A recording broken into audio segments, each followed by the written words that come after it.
live now.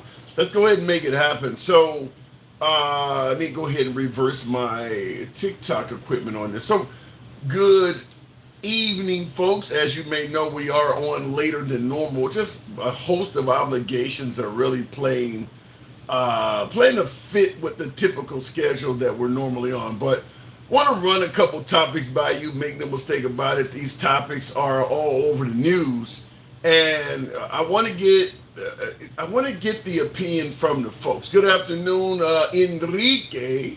Appreciate seeing you in the comments. But I want to run it by the folks, see what your opinion is, because this is making its way all over the news. A few days ago, President Trump, now I haven't been on in about 2 or 3 days, which is why we're coming to you with this particular quote. But a few days ago, President Trump got on Truth Social and sent out a message stating, "My administration will be great for women and their reproductive rights." So I'm curious because make no mistake about it, Trump has taken a serious lashing, suggesting that he is somehow, some way trying to roll back women's rights. So President Trump is correcting the criticism and stating that his administration will be quote unquote great for both women and their reproductive rights. So possible. I want to hear from you folks in regards to your opinion on this because this is a serious topic, particularly for a hell of a lot of women, the ones that are likely under 50, where some of this stuff may affect them directly. And you don't have to be a young, fertile woman. It could be your daughter. It could be your niece. It could be, another female in your family. So what I want to ask you folks is President Trump stating that his administration will be great for women and reproductive rights. Simple question. What do you think he is going to do that would lead women to say this is indeed great for us? Because he's saying he's going to do something great. So I want to hear from you folks. What could possibly be in store? What is he saying he's going to do? If he's going to do something great for women and women's reproductive rights, what do you think it's going to be? Or do you believe he is simply saying something for the sake of saving his administration with the likes of women? I want to hear from you folks because there's no denying he actually said it. He actually did come out and straight up say, my administration is going to be great for women and their reproductive rights. So what the hell does that mean? I'd be curious to see what you folks want to, how your response is on that. And also, now Trump, now we know that there's supposed to be a debate between Trump and Kamala Harris on the 10th of September. Apparently, they're still hashing out some of the details. Kamala Harris, oddly enough, wants the microphones turned on. I think I know why, but I want to hear from you folks. In other words, when Biden and Trump debated, when one individual was speaking, the microphone for the opposing individual was shut off. Kamala Harris wants the microphones turned on. Why is that? So we're going to talk about that. I think I may have an opinion. I think some of you folks may have an opinion as well. But we're going to talk about that. Also, President Trump is stating that he's not necessarily comfortable having a debate on ABC, suggesting that that news network is biased against him and his administration. Now, I do have some opinions on that. We'll certainly talk about that. But last but not least, we try to get in a few topics, and I've been off due to some obligations I had elsewhere for a few days. So I appreciate you folks that are rolling with your boy that are already back. The classified documents case. Jack Smith, the case down in Florida, where the judge tossed it all out, the judge that was appointed by Trump specifically. Trump actually gave her the job. They're trying to go around that judge and have that case reopened. So what do you think?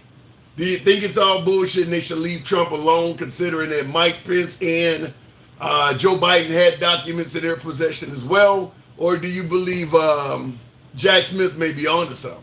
So that's what we're going to be talking about, starting out with the question of what great thing do you believe Trump has in store that will make women happy? And he says, what did he say? My administration will be good for women and their reproductive rights. So, or great. He said, my administration will be great for women and their reproductive rights. So be curious to know from you folks, what do you think he has in store? So going straight to the comment section, and by the way, tap the screen to start the program off. See if you can get us up to 10,000. It's a late evening live. You guys know how we run. We are MAGA friendly. Been that way since day one. We always will be that way. We still don't block, ban, or censor anyone. That's how free speech works. So we still do believe in good old-fashioned, uncensored conversation. So if you enjoy that, you are in the right place. Let's have a real good time. So looking in the comments, no, Trump gave us 3 activists. You're saying no. This is the 7 Sacraments of Health on YouTube saying no. Trump gave us 3 activists, South Carolina, or Supreme Court rather, 3 activist Supreme Court judges he knew would overturn Roe.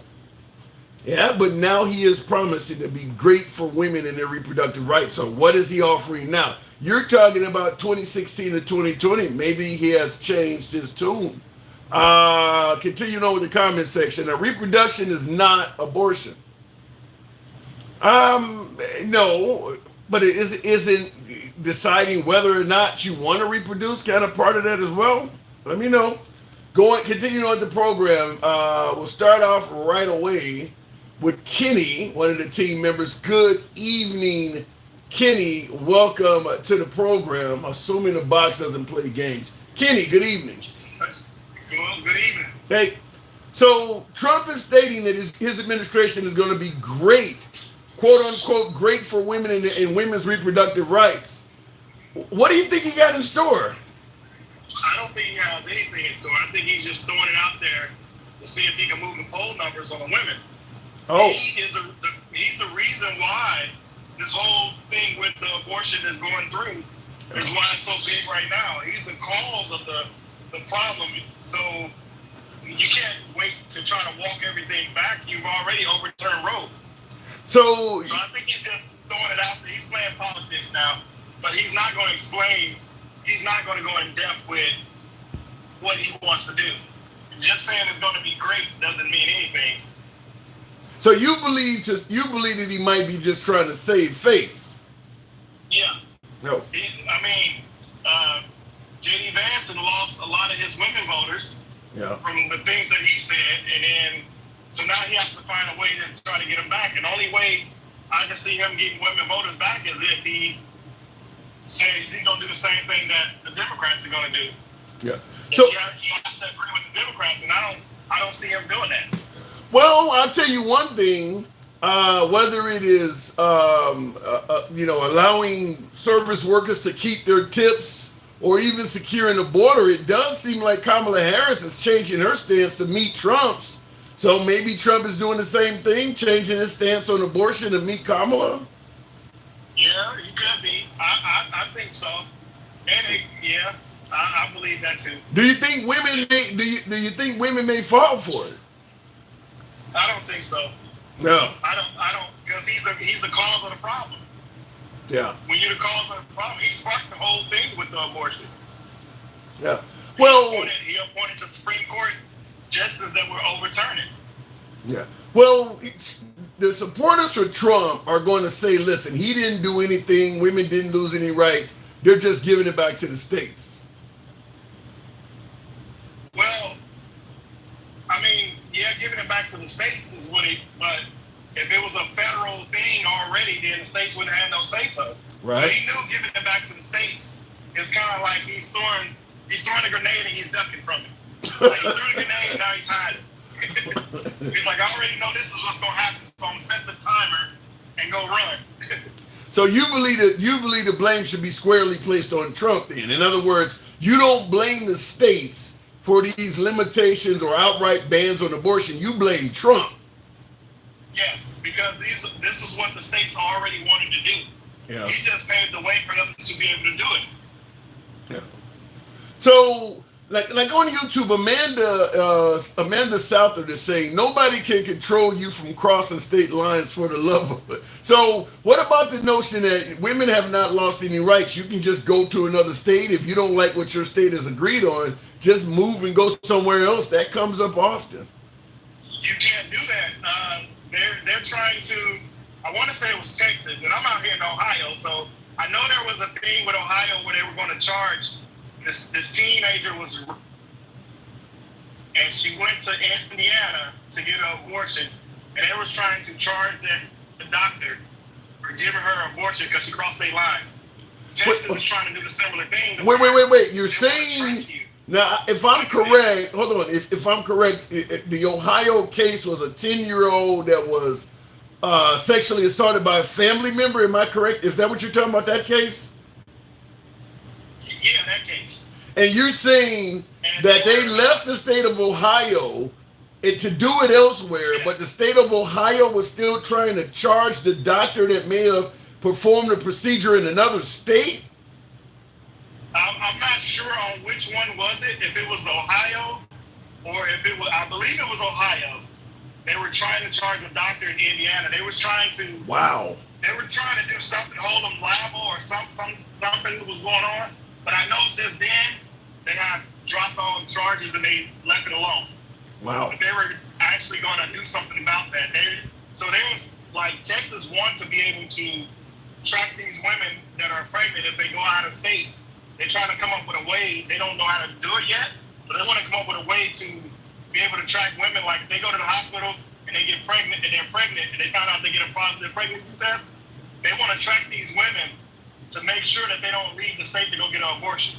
Wow. And DJ Julio, appreciate that underwater graphic. Thank you, DJ Julio. So what you're saying is that once you go to the doctor, now I'm trying to get clarity on this. You're saying that you believe that once when a woman goes to the doctor and the doctor confirms she is, she has conceived or she is pregnant, they want to be able to follow up with her in the next 9 months to make sure she gives birth or has a reason why she didn't? They want to make sure she had the baby, or a reason, or if she miscarried. They want some type of proof. I don't know how they're going to do it, but this is something that they've been throwing out there. Wow. Well, I mean, I think it's actually pretty easy to do it. If you require, once you got a confirmed pregnancy, if the doctor is required to register that with the state or something like that, I don't think it's that hard to do it. You just got to get the law to pass. Yeah, it's not hard to do. It's the same way they would track. They would track if a newborn is born, the way they track them for their shots and everything. They file it away. I mean, it's very possible for them to track it, and that would be hard on women to go to the doctor, find out they're pregnant, and if they left the state, they can get charged. Wow. Now, a lot of folks in the comments are indicating what you're saying may be bullshit. So they're asking, where are you hearing this from? It's not a law yet. This is what I can't remember what his name is, but it's in Texas. You probably can Google it. This is ideas that they're throwing out there right now. Mm-hmm. They haven't actually formed the bill for it yet, but this is what they want to do. Wow, that's crazy. Now I know it's in that 900-page Project 2025 document, but Trump and JD Vance both are suggesting they have no connection to that document. So we'll leave it at that. But I am certain that tracking the pregnancies of women is part of Project 2025. So, but like I said, they're claiming they have no connection to that. Yeah, I don't know how, like, most of your past administration and how they worked on that and put that together, and all of a sudden it all had nothing to do with it because they had a negative against this polling. So yeah, I would distance myself from it too. Yeah. It's frightening if it's true. So we'll see if that's the case, but it is frightening if it's true. I got to moving on though, Kenny. Appreciate you coming through. All right, man. Good talk. Thank you. Real quick in the comments, I wanted to address another comment. Wow, I wanted to read it. It came from John Call. John Call on YouTube says, "Whoa, alter ego. Thank you for the galaxy. Appreciate the support." John Call says you cannot impose one state's laws on another state. Period. I don't know if that is true, John Call, for the simple fact. Let's say, for instance, you're in a state where marijuana is illegal and you are charged with some type of big marijuana crime, and you leave and go to another state where marijuana is 100% legal. If they have a warrant out from you in that state where it's illegal, I believe the state where it is legal would have to send you back. I believe you would be extradited back. I don't know if I totally agree with you saying that you can't impose one state's law on another state. I'd have to look into that. But before I go back to the box, here's what I heard Missouri was trying to pass. Now, I covered this on the show in the past, where one of the congresswomen, by the way, she was a female, congresswoman was explaining why Missouri wanted to pass a law that deemed the unborn as a resident of the state of Missouri at the point of conception. The congresswoman stated, "We're doing this so that if something happens to that resident growing inside, the person can be held accountable." Meaning that, listen, if a Missouri woman got pregnant and she went to Illinois and all of a sudden she was no longer pregnant, the mom with the state of Missouri would have to explain what happened to the state of Missouri, the state of Missouri resident that was growing inside of you. What happened to it? And then she could be held accountable if she did something nefarious to that resident. That's what the state of Missouri was trying to pass. So I'm not saying that this stuff is gonna happen. Certainly has not happened yet. But there are indeed states that are trying to prevent, because everybody's saying, listen, if you don't like your state, just go somewhere else. There are states that are trying to prevent pregnant women from leaving the state and going elsewhere. I mean, there's several states doing this. So it's not, it's certainly not something that you should ignore. It is out there. Going back to the box, we're talking about President Trump stating his administration would be great for women and women's rights. We're asking, what do you think he has in store for women that is so quote unquote great? DJ Julio, good afternoon. Welcome to the program. What's happening, bud? Not much at all. Good to have you back on, man. So Trump is saying they got something great in store for women. What say you? I don't put it past him. I mean, he wants the best for America. We all know that. I mean, the ones of us that are awake and not woke, we understand what's going on right now. Great for women's reproductive rights. Any idea what he might mean? Well, I don't think that he wants to have it to where women don't have a choice, but at the same time, he doesn't want to stand 100% behind abortion. He's going to help them by helping them be responsible. Okay, I think he's putting together programs for that. Is what I think he's doing, for the mental health side of it, for the physical health side of it. I don't know. I haven't heard too much about that. I did hear it in more than one little excerpt, but I haven't heard anything aside from that. Sorry, I was just watching what the heck my wife's doing.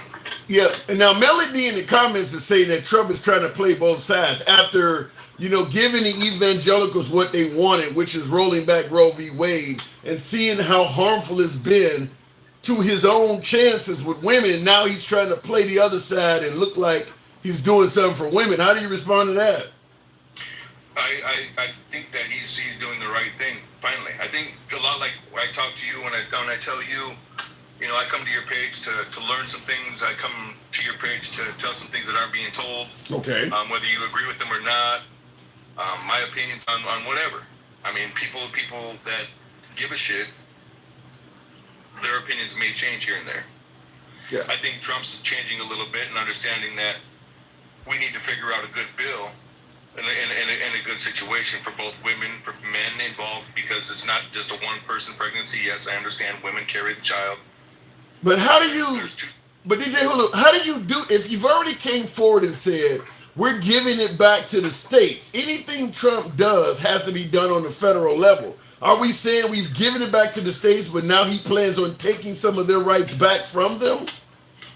I think he's going to work with the states individually and try to get everybody on the same page. I don't think that he's going to executive order anything. I'm curious to see. I'm hopeful because, I have daughters. I have my opinions, and that they understand them. They may not like them, but they understand them. Yeah.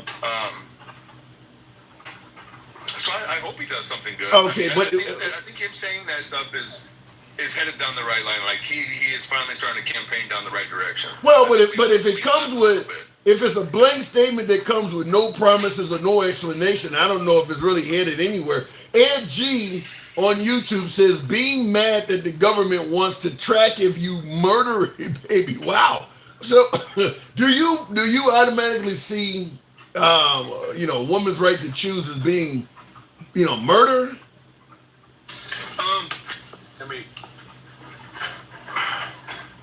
That's strong language. Uh-oh. And you didn't do a damn thing. God. I'm telling you, it's they can hate me all they want. I'll appeal it if it ends up kicking me out, but it's just a warning so far. So right. Can you repeat your question? Ed G on YouTube said, it's crazy that you're being mad that the government wants to track if you take the life of a baby. Do you believe that it is the M word? Maybe they red rum spelled backwards. Maybe that's why the thing popped up because I mentioned the word murder. Do you think that it is indeed murder? God, that's a really hard one. I believe that when any human takes another human's life, that becomes murder. Me and my wife were talking about this last night. Mm-hmm. We go back and forth on this a little bit. She understands some days, and then I understand some others. But we were talking about consciousness, and when does consciousness come into play? When does the fetus become a baby? At that point, if it's a baby, it's a human. Just because it's not breathing natural air doesn't mean it's not getting oxygen because it's getting oxygen from the mother. Well, let me say what I often say. If it cannot survive outside of the womb, it's not humans don't need other humans to survive. No, humans need oxygen, and that's where I said the baby gets the oxygen from the mother's blood. Right. It's a lot like marsupials, like kangaroos, if you don't know what that is. Yeah. Other mammals where the baby lives off the oxygen and lives as a human would inside the womb while it becomes what it's going to be, whether it's a deer, whether it's a cat, whether it's a human. So going along the lines of conception and when does consciousness come in, if we are all just balls of energy out here that were created, the second the sperm and the egg interact and it becomes energy, a human energy, at that point, in my opinion, it's a human. Right. It's conscious. Well, so yes, I would say that in circumstance, murder is justified. Our judicial system decides that with criminals who they receive the death penalty. But what about the notion where some of these states are now trying to limit a woman's right to choose, even if she wants to do it elsewhere? I don't agree with those states. I do think they need to put stronger language in it so everybody can understand it. So basically, in my opinion, I was talking about this with a friend of mine and his wife. He's a Republican. She's super liberal. Love him to death. Love her both to death. And what it came down to was, if humans could make rational decisions all of the time, we wouldn't have rules. Rules aren't made for the people who follow them; they're made for the people who don't. She made that point, and I said, "Yeah, but how do you impose a rule on what somebody does with their own body?" Well, I mean, we make those rules every day, Tim. Marijuana is a rule against what I can do to my body. No, you're not. You don't. When it comes to the laws against marijuana or any other hard drug, the rule is against possession or sell. It's not against using it. If the police catch up to you and you have no coke on you, you haven't sold any cocaine, but you're high out of your mind on it, and your blood test clearly shows you've been using it, that's not a crime. It's called possession by ingestion. Check the laws on that. I know in my state that's a law. Possession by ingestion is definitely, you get a DUI at that same time. Once you're found guilty of that DUI, they figure out what it was. Was it alcohol? Was it drugs? but a DUI means you're operating some type of machinery or something. If you're just sitting at home and the police come in and they realize you got all kinds of paraphernalia that suggests you might have been doing illegal narcotics, if they can't find the narcotics but it's in your system, that's not a crime. Yep, because they got probable cause because of you just said it there. They got probable cause because of the paraphernalia that's laying around, right? So what are they going? Wait. Because of the paraphernalia. Let me finish. They arrest you for the paraphernalia. Now they test your blood, and at that point, if you have it in your system, it's possession by ingestion. It's a criminal offense. Really, I have never heard of that. Possession by ingestion. Yeah, just Google that real quick. You got another computer real quick? Just type that in there real quick. I don't believe that. And by the way, while I'm Googling this, has anybody else heard of this? Possession by ingestion? Where if you got it in your... While we're looking that up, you guys, we got 16.6K likes. Let's get some more likes on here. I don't want to be on here the whole time. Come on. Yeah, I do appreciate if you folks would tap the screen because of the nature of the topic we're talking about. I've seen the numbers of the audience drop. TikTok doesn't like the A word, women's right to choose. They don't like that word. And because we're having this conversation, it's crazy because YouTube doesn't do that. But yeah, there's a lot of censorship that goes on TikTok. I'm going to see if I can, because my computer's been acting funny. I'll see if I can bring possession by ingestion. I have never heard of that before. I'm not working his mod, my friend. I'm just trying to help him. Yeah, we don't. Yeah, we don't. We're doing this. We don't have. Yeah, you know something. The first thing I put up when I typed that in, I just Googled possession by ingestion, codified law, South Dakota legislator. So apparently that might be something unique to your state. And it could be. That's why I said in my state it's a law. Yeah. So to all you people saying I'm a liar, kiss my butt. I don't lie. Yeah, that's crazy because I've never heard of that anywhere else. So and that's what we do around here to try to deter people from using the harder drugs. Now you're not going to get that with marijuana because it's a medical marijuana state now. So they're going to just brush down to the rug. But for the hard drugs, yeah, we don't want people using. Yeah. There's no way you can get in trouble for that shit. Yeah, see, none of yours, like none of your business, none of yours 81 says, to hell with South Dakota. Yeah, apparently TikTok doesn't like this conversation at all. I've been waiting to have this all damn day. Really sucks that they're doing that, but they keep popping that up. So let me. In 60 seconds, you got another 10,000 likes. So I appreciate you guys out there not letting your thumbs be lazy. Thank you for running the program. So what about I'll go to something a bit softer, and that is Trump sounds like he's trying to bow out of the debate on ABC on September 10th, suggesting that the network is biased. Did he say that out of his words, or did you see that in print? I believe. Well, I didn't see it. I didn't see it from his words. I think I saw it in print. Yeah, I've not heard anything about that. He's not. From what I understand, he's pretty excited to go up against Kamala Harris now, especially since he's got RFK's backing. You think RFK really makes much of a difference? Man, this dude got 1 million signatures. That's never happened for a candidate. Never. Million signatures for what? To be able to get him put, the only way that he was going to be able to get and run as an independent was if he got 1 million signatures, and then once he got those 1 million signatures, then he was able to be put on the presidential campaign as an independent. Okay, let me tell you why, and I'm not disputing that, but let me tell you why I don't think RFK matters at this point. When Joe Biden was going up against Trump, RFK's numbers were in the double digits. I think he was hovering around 12 to 15% or whatever the case may be. I think he got to 23. Okay, let's go with 23. But once Joe Biden dropped out and Kamala Harris replaced Joe Biden, his numbers dropped substantially. And my take on it is there were plenty of folks that thought both Trump and Biden were too damn old and neither one of them was a decent choice. So they were willing to go with someone like RFK. Once Kamala Harris replaced Biden, most of RFK's Democratic supporters left him and went to Kamala Harris. So the reason I'm saying it doesn't matter that Trump got RFK at this point is most of the folks that were going to vote for him, because I think his numbers had got all the way down to about 5%. Those were Trump supporters anyway. All of the Democrats had already left him. When Kamala Harris jumped in, his numbers dropped down significantly. So all the Democrats had left him anyway. Yeah, I mean, you got a valid point. But come back to Democrats and Kamala and Democrats and RFK.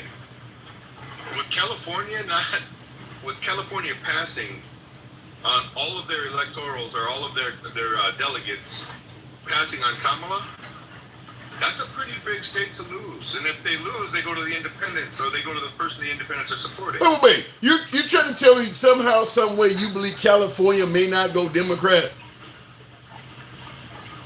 If they're not giving any delegations to none of their delegates, they passed on her completely. Julio, there is no chance that Kamala Harris will not win California. There's in the next 60 days, no chance at all. You don't think? None. I mean, I'm willing to bet and pay like 5 times the bet that she wins California. No chance at all that California is going to go anything but deep blue. I make good money, but not that good of money. Yeah, that would be the akin of throwing money away. I think you got a better chance of seeing Texas not remain red, and I think Texas will be red. But I think I don't think Texas is going blue, but I think Texas is softer towards the Republican Party than California is toward the Democratic Party. I don't think there's no chance at all of anybody winning California but Kamala Harris. I'm excited to see. Excited to see. I don't know why. That's not up for grabs at all. I watched the DNC for about the first 3 days. I watched the DNC when I wasn't working. Listened to it when I was, and I can't tell you how many states passed on her. I mean, it's sad. What do you mean? How many states passed on her? Passed on their delegates. We'll pass it this time. Did you not watch the DNC? Yeah, she won. What are you saying? You saying states did not go with Kamala Harris? States. California was one of them that said we were going to pass for Kamala right now. That's not true. This time. I don't think that's. It said it live on Fox News. Okay. It might have been CNN. I forget. No, it wasn't CNN. It was. All right. At least we found where the information's coming from. I gotta move it on, Julio. Hey, it's been a pleasure talking to you. Always. Good likes there. I like bringing that to you if I can. Yeah. And I would just tell you. I got 4 likes. I was excited about that. I will tell you though, before I move on, keep in mind her whole career was in California. She was a Senate there. They're not going to pass on. I mean, that's usually how you win a state is being from there. The idea that California, her own home state, would pass on her, that's insane. I got to move it on though. All right. All right, appreciate it, man. And by the way, folks, tap the screen. See if we can get us up to about 40,000. I'm going to see if the numbers correct themselves. Anytime we talk about something that might be somewhat controversial, certainly a women's right to choose, TikTok has its own censors come out. You guys know I don't believe in block banning or censoring in any way, fashion, or form. However, I can't control the damn TikTok gods. That's why I've been like to get the program on Rumble or some other platform where we can actually be able to speak, particularly with my MAGA audience, who is mostly on YouTube. I'd like to be able to chat with them, but TikTok, it's getting to be insane how easy they do this stuff. I mean, it's a regular conversation. The conversations we're having now here are being had by American voters every damn where. Why they would be trying to, limit the. I mean, we're not talking about committing an act of terrorism or some shit. We're talking about what people really are going to vote on. So I do appreciate you folks tapping the screen. See if you can get the likes up where you can. Looking at the comments, Ray Williams says, please tell us how can these Republicans sink to taking Vice President Harris to court, charging her under the Dred Scott Act. Really? I haven't heard that.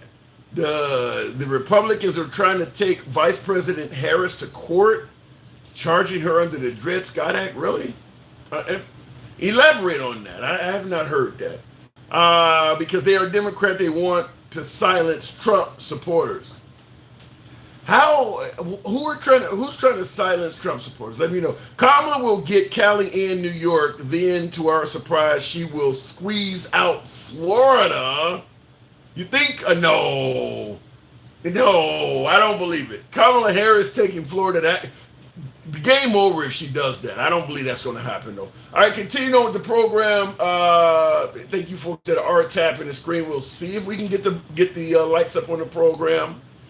Going to another friend of the program. Probably should have took you second. Gen X, Andy's in the bottom. I probably should have took Andy first because you and her go together like cornflakes. Andy's busy right now. She's making me a sandwich. She can come up next. All right. I'm damn near tempted one of these days to bring you two up together and sit back and drink some milk. But let me ask you though, because Trump, that's what we're discussing. Trump is saying that his administration will be great for women and women's reproductive rights. What do you think he's talking about?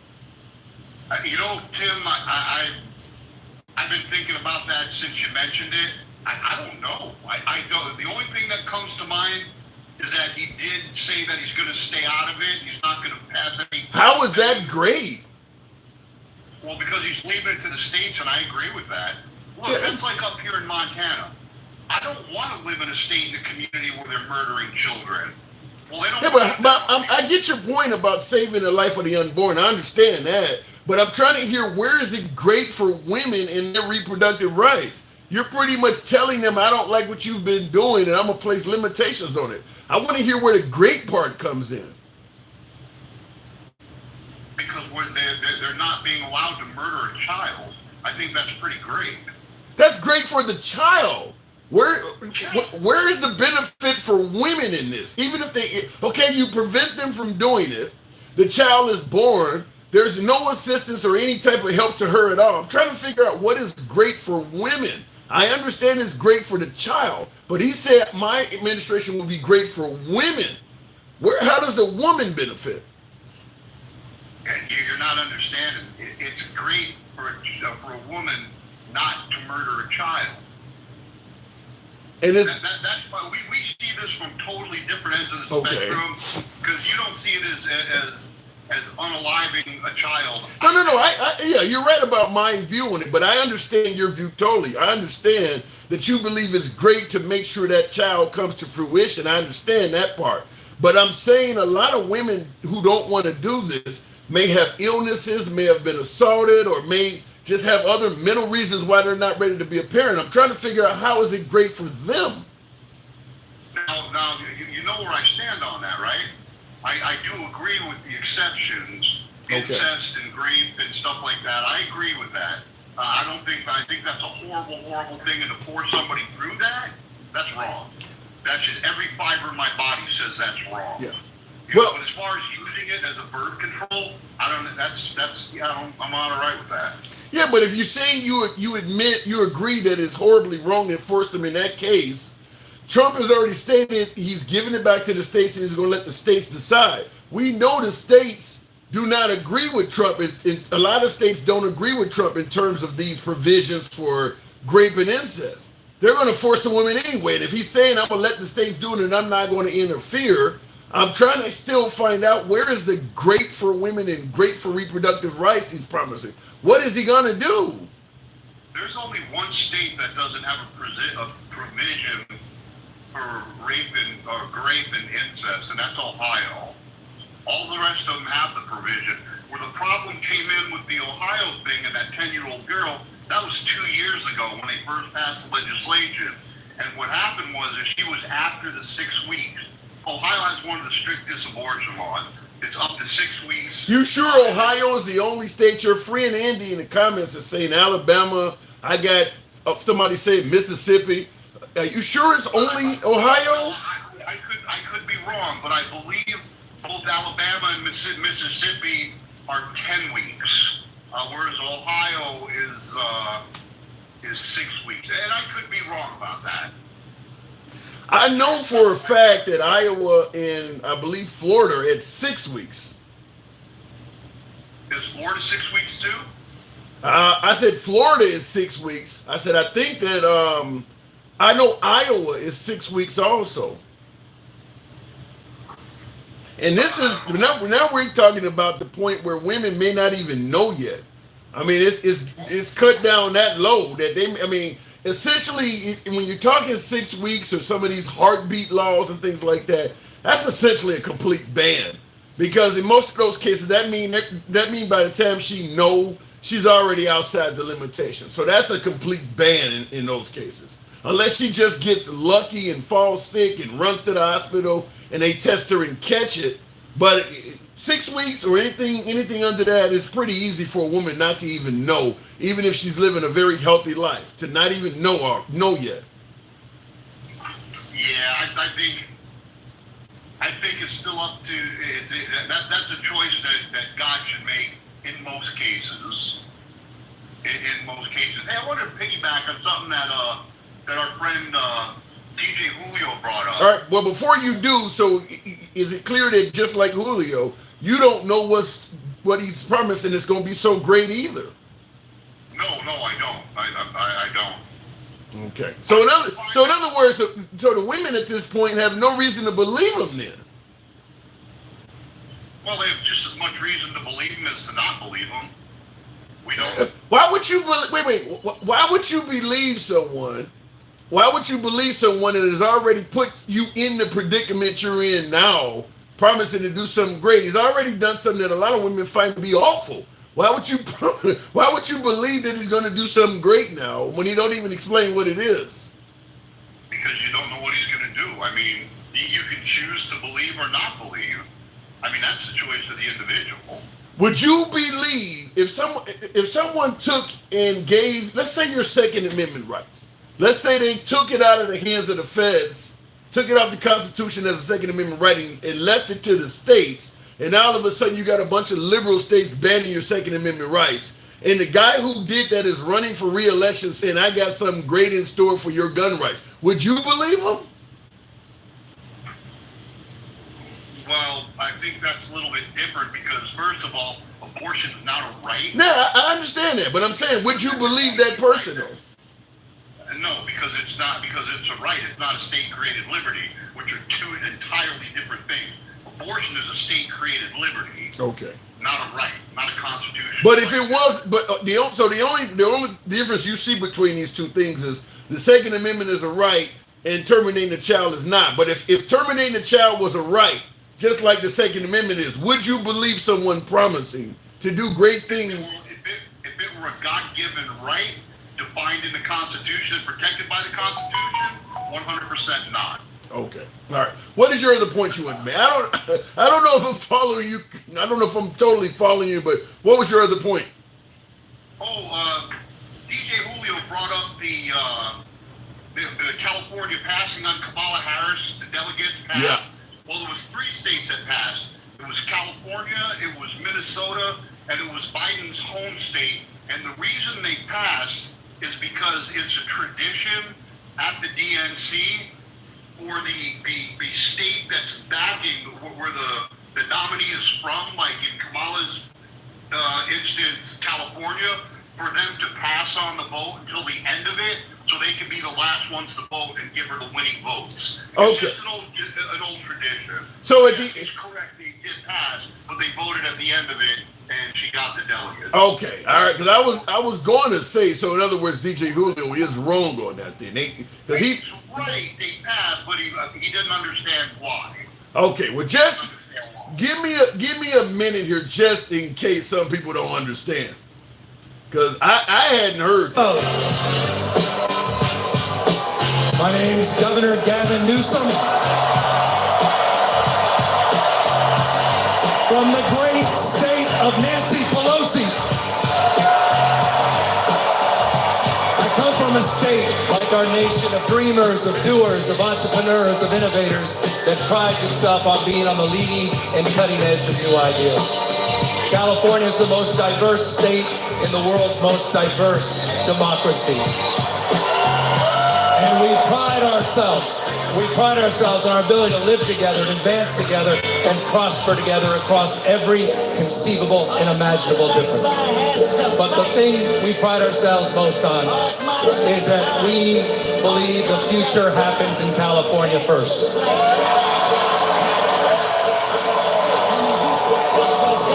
And Democrats, I've had the privilege for over 20 years to see that future taking shape with a star in Alameda courtroom by the name of Kamala Harris. I saw that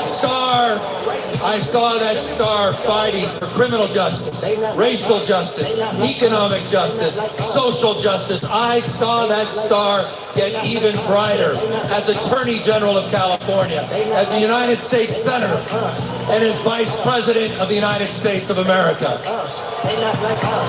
Kamala Harris has always done the right thing. Championed for voting rights, civil rights, LGBTQ rights, the rights for women and girls. So Democrats and independents, it's time for us to do the right thing, and that is to elect Kamala Harris as the next president of the United States of America. California, we proudly cast our 482 votes for the next president, Kamala Harris. I tend to think Gavin Newsom, huh?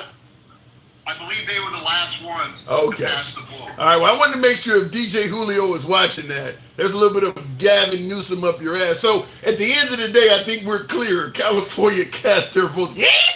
Thank you, Darwin. Appreciate that. They did, but they were up at the beginning of the line the first time they asked him, and that's why he got up and he said, at this time, California would like to pass. Okay, all right. Again, it's tradition for California or the home state to give the votes that push them up over the top and kind of lock their candidacy. All right. And I see in the comments, Calvin C. says the man, referring to Gavin Newsom, says the man that destroyed California. And I'm old Greg says Newsom is the worst governor in California history. Wow. You guys are pretty hard on Gavin Newsom. But so, yeah, we're clear that these states did not pass on Kamala. In fact, he seemed excited to give the votes or get the delegates to her. So at the end of the day. The reason I kind of, you can't be real harsh on Julio for that, because I thought the same thing mistakenly. So I watched it all and I was like, well, why is he smiling when he passes it? So I Googled it and I read some shit and I was like,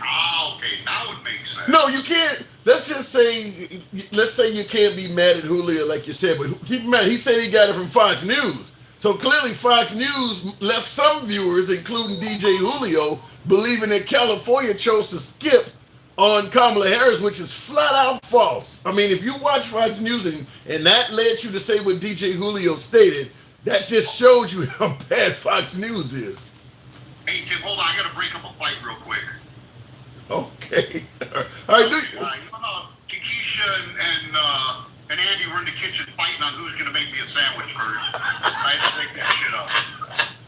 Well, I'm going to go to your nemesis next, so I'm sure she'll disagree with you on that. So, hey, brother, you have a great rest of your day. As always, pleasure talking to you. I'll talk to you again soon, man. Absolute. Thank you for coming through. So, looking in the comments, and I see Stevie D is full of laughter there. California has been overran. Jimmy, how?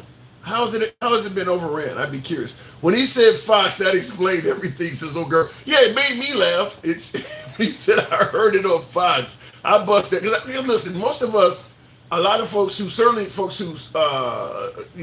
favor the left watch the entire DNC. And I watch both, but if you lean right, you're not going to watch the whole DNC, and if you lean left, you're not going to watch the RNC. So people who lean the left clearly saw California hand their delegates. So the idea of somebody coming and saying, well, California didn't do that, like, what? But But if you don't watch the DNC, but you're only watching Fox, well, Fox is going to try to, like, for instance, one of the things Fox News did, watching Fox, watching the RNC and the DNC like I did, Fox News went out of their way to continue to televise the protests going on the outside. That stuff was a few blocks away. It wasn't even around because security didn't let them get too close. Fox News was making sure that you knew there were protests going on outside. Every little arrest they could find, they were plastering it all over their network. Now, for the most part, the protests, with the exception of the first day, were somewhat uneventful. But Fox News was trying to make as much of a spectacle about that as they could. It apparently failed because that did turn out to be a very successful convention for the Democrats. And by the way, Ed G says, what's great for the slave owner freeing the slave? Man, that was in regards to me asking what was great for women with Trump promising to give reproductive rights. You're saying what's great for the slave owner freeing the slave? Nothing. There's nothing good for the slave owner. He's losing a ton of money. That's what we had a civil war for. Andy, good evening. Welcome to the program. Hey, so you're saying that he was wrong in regards to the limitations on for grape and incest. You're saying that he got that one wrong. Oh, yeah, because in Alabama, there are none. Wow. So even for grape in Alabama, you still got to go through with it. Mm-hmm. Wow. Mississippi, too. He got a lot wrong. Like, I didn't have time to write it all down. Ohio's not even, please. The misinformation that came out of that mouth is amazing. And by the way, I wouldn't waste the pork chop that would be needed to tie around his neck for the dog. I'm just saying. Damn. Come on, Ed. Jesus. And did you just see Gavin Newsom in your damn comments? Like, Gavin Newsom's like fine. Like, that man's fine. Yeah, I know a lot of women like Gavin Newsom. I mean, how old is he? Probably, is he even 50? Who cares? Like... He that fine, huh? Okay, listen, I'm not part of the... 21? Huh? It don't matter. He's over 21, it doesn't matter. Oh, really? That don't normally work for me when we say that. All right. Oh, but it does because that's 18's the law. I'm giving him another couple of years. The man's clearly gray. Yeah. He's not a child. Yeah. The man is fine. Period. All right. So how do you respond to folks who say he ruined California, though? I remember what it was like under Arnold, and I would say that, maybe they're not just considering the whole picture. Like, maybe they're not. I'm just saying. All right. So you're not just vote. You wouldn't just vote for the man because he's fine, though, right? No. Okay. He need policy. All right. I'm just saying he's pretty. He's nice to look at. I didn't say I was elected. Well, if that was the case, business. My business is here in Alabama. Okay. If that was the case, decided that our lives should be a living hell. Yeah. So wow. I am. Look, Donald Trump, by releasing the Taliban, managed to silence women on a whole other continent. Wait. You said by releasing the Taliban. Donald Trump released 5,000 Taliban, prisoners, okay, and had the government accept them. So now they have silenced women and are making them wear their faces can't be seen, and they cannot speak in public. So what is Donald Trump going to do for us when he silenced another, women on a whole other continent? Tell me. Oh, I see what you're saying. Yeah, and I kind of felt that because Trump did make a deal with the Taliban to get us out of Afghanistan. You often hear about Biden's botched evacuation. Alter ego, appreciate it. You hear about you hear about Biden and the 13 service personnel that lost their lives in that botched evacuation, but yeah, you don't hear about what has happened in Afghanistan since. You're right. Trump gave control back to the Taliban. Yeah, you gotta assume. Just like in America, once the Union soldiers left the South, after the Civil War, the Confederates went right back to doing what they were doing, to the people that's down there. So yeah, you don't hear that mentioned too much because it would be an admission that what we did in Afghanistan was essentially a failure. Mm-hmm. Yeah. And not only that, like I'm so tired of Republicans. Like this to me is just the divorced reality that they have, when he's going to say we're going to help women, when he's the one that put up the 3 judges that overturned Roe, he silenced the women on another continent. Republican, and see, they're wrong about something else too, because Alabama is the worst state in the union, because we said an egg was a whole person. So now if you leave the state, Steve Marshall can chase your ass out of here. Damn. I thought they had kind of went back on that a little bit. Prevent that legislation, because now an egg is a human. Steve Marshall, the district attorney of Alabama, is wanting to chase women out of the state, including the people that take them there for conspiracy, and charge them. And he's being sued to prevent this. Damn. So they're already doing it. So I don't want to hear them say we're not going to. Yes, you are. Wow. Now, but he's promising to be great for women and their reproductive rights, though. I don't. That's what I've been asking the last 2 guests, Julio and He's lying. Yeah. He realizes way too late that you cannot piss off this many women. What have I been saying this whole time, Tim? Women were going to be the end of you. I meant that shit, and we are. I got a lot of female MAGA, though, Andy. I got a lot of female MAGA that disagree. Trump capitulating to women. Yeah. If he had enough of them, he wouldn't be capitulating to us, would he? Apparently not. Well, listen, at the end of the day, he wants to win over Kamala by as many as he can. So how is he going to be great for women and still make the pro-life people happy? How's that work?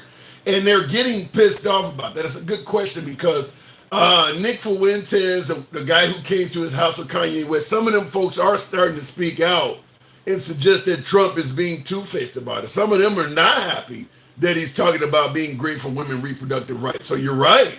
How can he make... Let's talk about that little phenomenon he put on at Arlington, where he went out and talked about the 13 that Biden lost. But you know what's funny? He drew down the troops so that Biden only had a very small amount to work with. And not only that, he didn't go see the 67 he lost. I don't know, though. I do believe that... What about the ones he lost? Yeah, but I do believe that... What about the ones he lost under him that he didn't even report correctly because he was losing so many? He didn't want the U.S. population to know, so he changed the way we report casualties to cover it up. That happened. Well, at the end of the day, this is why Biden was probably not the best guy to have in place, because that's the other side's job, is to bring that to the forefront. And Biden did a poor job of that. Kamala maybe would have done it, but I mean, you're right. That's going to come up. And if the other guy done it... Every night, how could they not know? That's how I know. Unless you just said, and I even saw it on, even some of the right-wing channels here, because our Fox affiliate channel is a Sinclair station. That ought to tell you something. Sure. Even they talked about it. Yeah. When Sinclair stations are talking about it, Trump supporters can't say they don't know. But let me not to remember. Let me say this now. In regards to you talking about women are going to be the bane of Trump's existence. Chunky Girl Crafts, obviously a female regular respondent on YouTube, says Harris is a disgrace to smart women. A smart woman could and would be able to do an interview, and now she is trying to wiggle her way out of the debate with Trump. She's a... She thought it's Trump that's refusing to go. She said she would do the ABC thing, and if he did the one that was already agreed to, she would do more. But he is choosing not to do the one agreed to. So a smart person would know that if you break your agreements, even in the debate series, how can you be trusted with your rest of your... But isn't she trying to change the rules with the microphones and things like that? Sit down. No. She's not trying to change any rules at all. No. I'm not hearing that. On ABC, because he knows it's not the walk in the park he thought he was going to have. I mean, I hear what you're saying, but I do believe she tried to change some rules, though, Andy. I do believe that they agreed to have the mic shut off when the opponent is speaking, and now she's... They made these agreements when it was still Biden. It was this administration and this administration. She wasn't even there when they made those agreements. That's not true. I don't know where you got that from. So she's not asking for the microphones to be left on? No. And even if they were, in Trump's always say that's at his advantage. What the hell? I'm just saying. It's amazing to me how how. Wait. The big man who says he can dominate anybody won't do it if like that's so funny. He's just admitting he's weak. Yeah, but Andy, that's not the point. What I'm saying is she is trying to change some of the rules that Trump and Biden agreed on. What rules? I just told you. Yeah, the microphone. She's trying to change that. Was that in the contract before? No, in before, thinking that Trump was going to be over talking Biden, they agreed that when one person speaking, the mic of the others turned off. She now wants to. I saw her today talking about how she would do the ABC and agree to other ones if Trump would agree to that. Because Trump supporters are actually saying that she's not agreeing to do one on Fox. See, that's why I'm confused. Because you're the first person that said that. Everybody else you talked to today has said it was Fox News. So. No, yeah, Trump is suggesting that the first debate on ABC might not, ABC's a biased network in his opinion and things like that. I'm not even worried about it though. But he's not talking about changing the rules He's though. Sailing to victory. Georgia just passed a law to try to disenfranchise voters and not certify the vote. That's how scared Republicans are. How did they do that? What did they try to do? It was breaking news an hour ago. I've got to go watch it, but that's what the. And by the way, Jack Smith filed an appeal. I saw that. Against Eileen Cannon. So it's a good day to be a Democrat, Tim. Really? Okay. Well, wait, hold on. The Jack Smith thing is he just filed an appeal. There's no guarantee that's going to go any damn where. So I don't know how great that is. It will, because she was warned by that 3-judge panel, but when they were talking about the evidence before. Not to be messing around, and I think this is going to constitute her messing around. But wait a minute. Keep in mind, okay, the judge in Florida threw out the documents case against Trump. Jack Smith is appealing to have it reinstated. Now, obviously, if that happens, Trump has the ability to eventually go to the Supreme Court. You feel confident that he's going to... Actually, she's not even asking for a judge change. That's the beauty of it. It'll go back before Eileen Cannon. That's what's so good. They're just appealing her decision. They're not trying to change it. Jack Smith is smarter than her. That's why I said it's a good day to be a Democrat. And not only that, so far, my record with you is 100% win my way. Well, let me make sure you understand your record with the one and only Gen X, who is on YouTube telling you need to breathe. It's insignificant. So don't give that oxygen, because I'm not going to. No, but that's how the program works when we say free speech. He wants you to breathe. He says, have some booze and a smoke. He's telling you need to breathe. No, I don't. Okay, all right. Because I am breathing.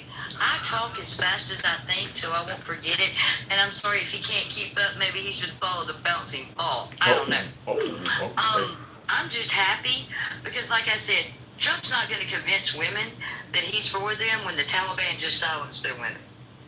All right. So at the end of the day, you do believe that, because I wondered, when he said I had something great in store for women and women's reproductive rights, I was wondering, would women fall for that on its face? Because he's not explaining anything about what's so great. And you're saying that women are not going to fall for that. No, I mean, you got your MAGA women who want to believe what they believe, I guess. And like some of them are, the church has hold of them, and some of them just don't use good, critical thinking skills. I don't know. But me personally, I'm going to vote every day just on the chance that somebody might take my freedom for my freedom. What do you mean by you're going to vote every day? Like in every day of my life, if the option is to vote for myself or okay, all right, I get it now. I thought you were also. There's no way that I'm voting against human rights, not for any reason, because I believe all humans deserve their right to live. And by the way, guys, you're wrong, because life, liberty, and the pursuit of happiness means the woman has to be alive, and if she passes away from a miscarriage, then she can't possess that. And you don't have and we don't in this country don't have a obligation to keep other people alive. Like I don't have to give you a kidney or blood, which means I don't have to give that child my life's blood to keep it alive. So until it can breathe oxygen, that's too bad. And other religions like Islam and Judaism don't believe a baby is a person till it breathes. Let me run this one by you before I move it on, because we're talking about women, and you're suggesting that women are going to, fight for their rights and move in the other direction of Trump. Jill Lisa in the comments on YouTube states anyone that takes the life of their own child is a selfish, horrible human being. So she's talking about women that are pro-choice. I've never had one, but I'm not going to tell somebody else who's laying on a table with her placenta, all out there, and her life is like ticking away because she's got pre-gestational diabetes. And what good is her life at that point if she passes away, the child can't live without her anyway? I don't see why y'all are so confused.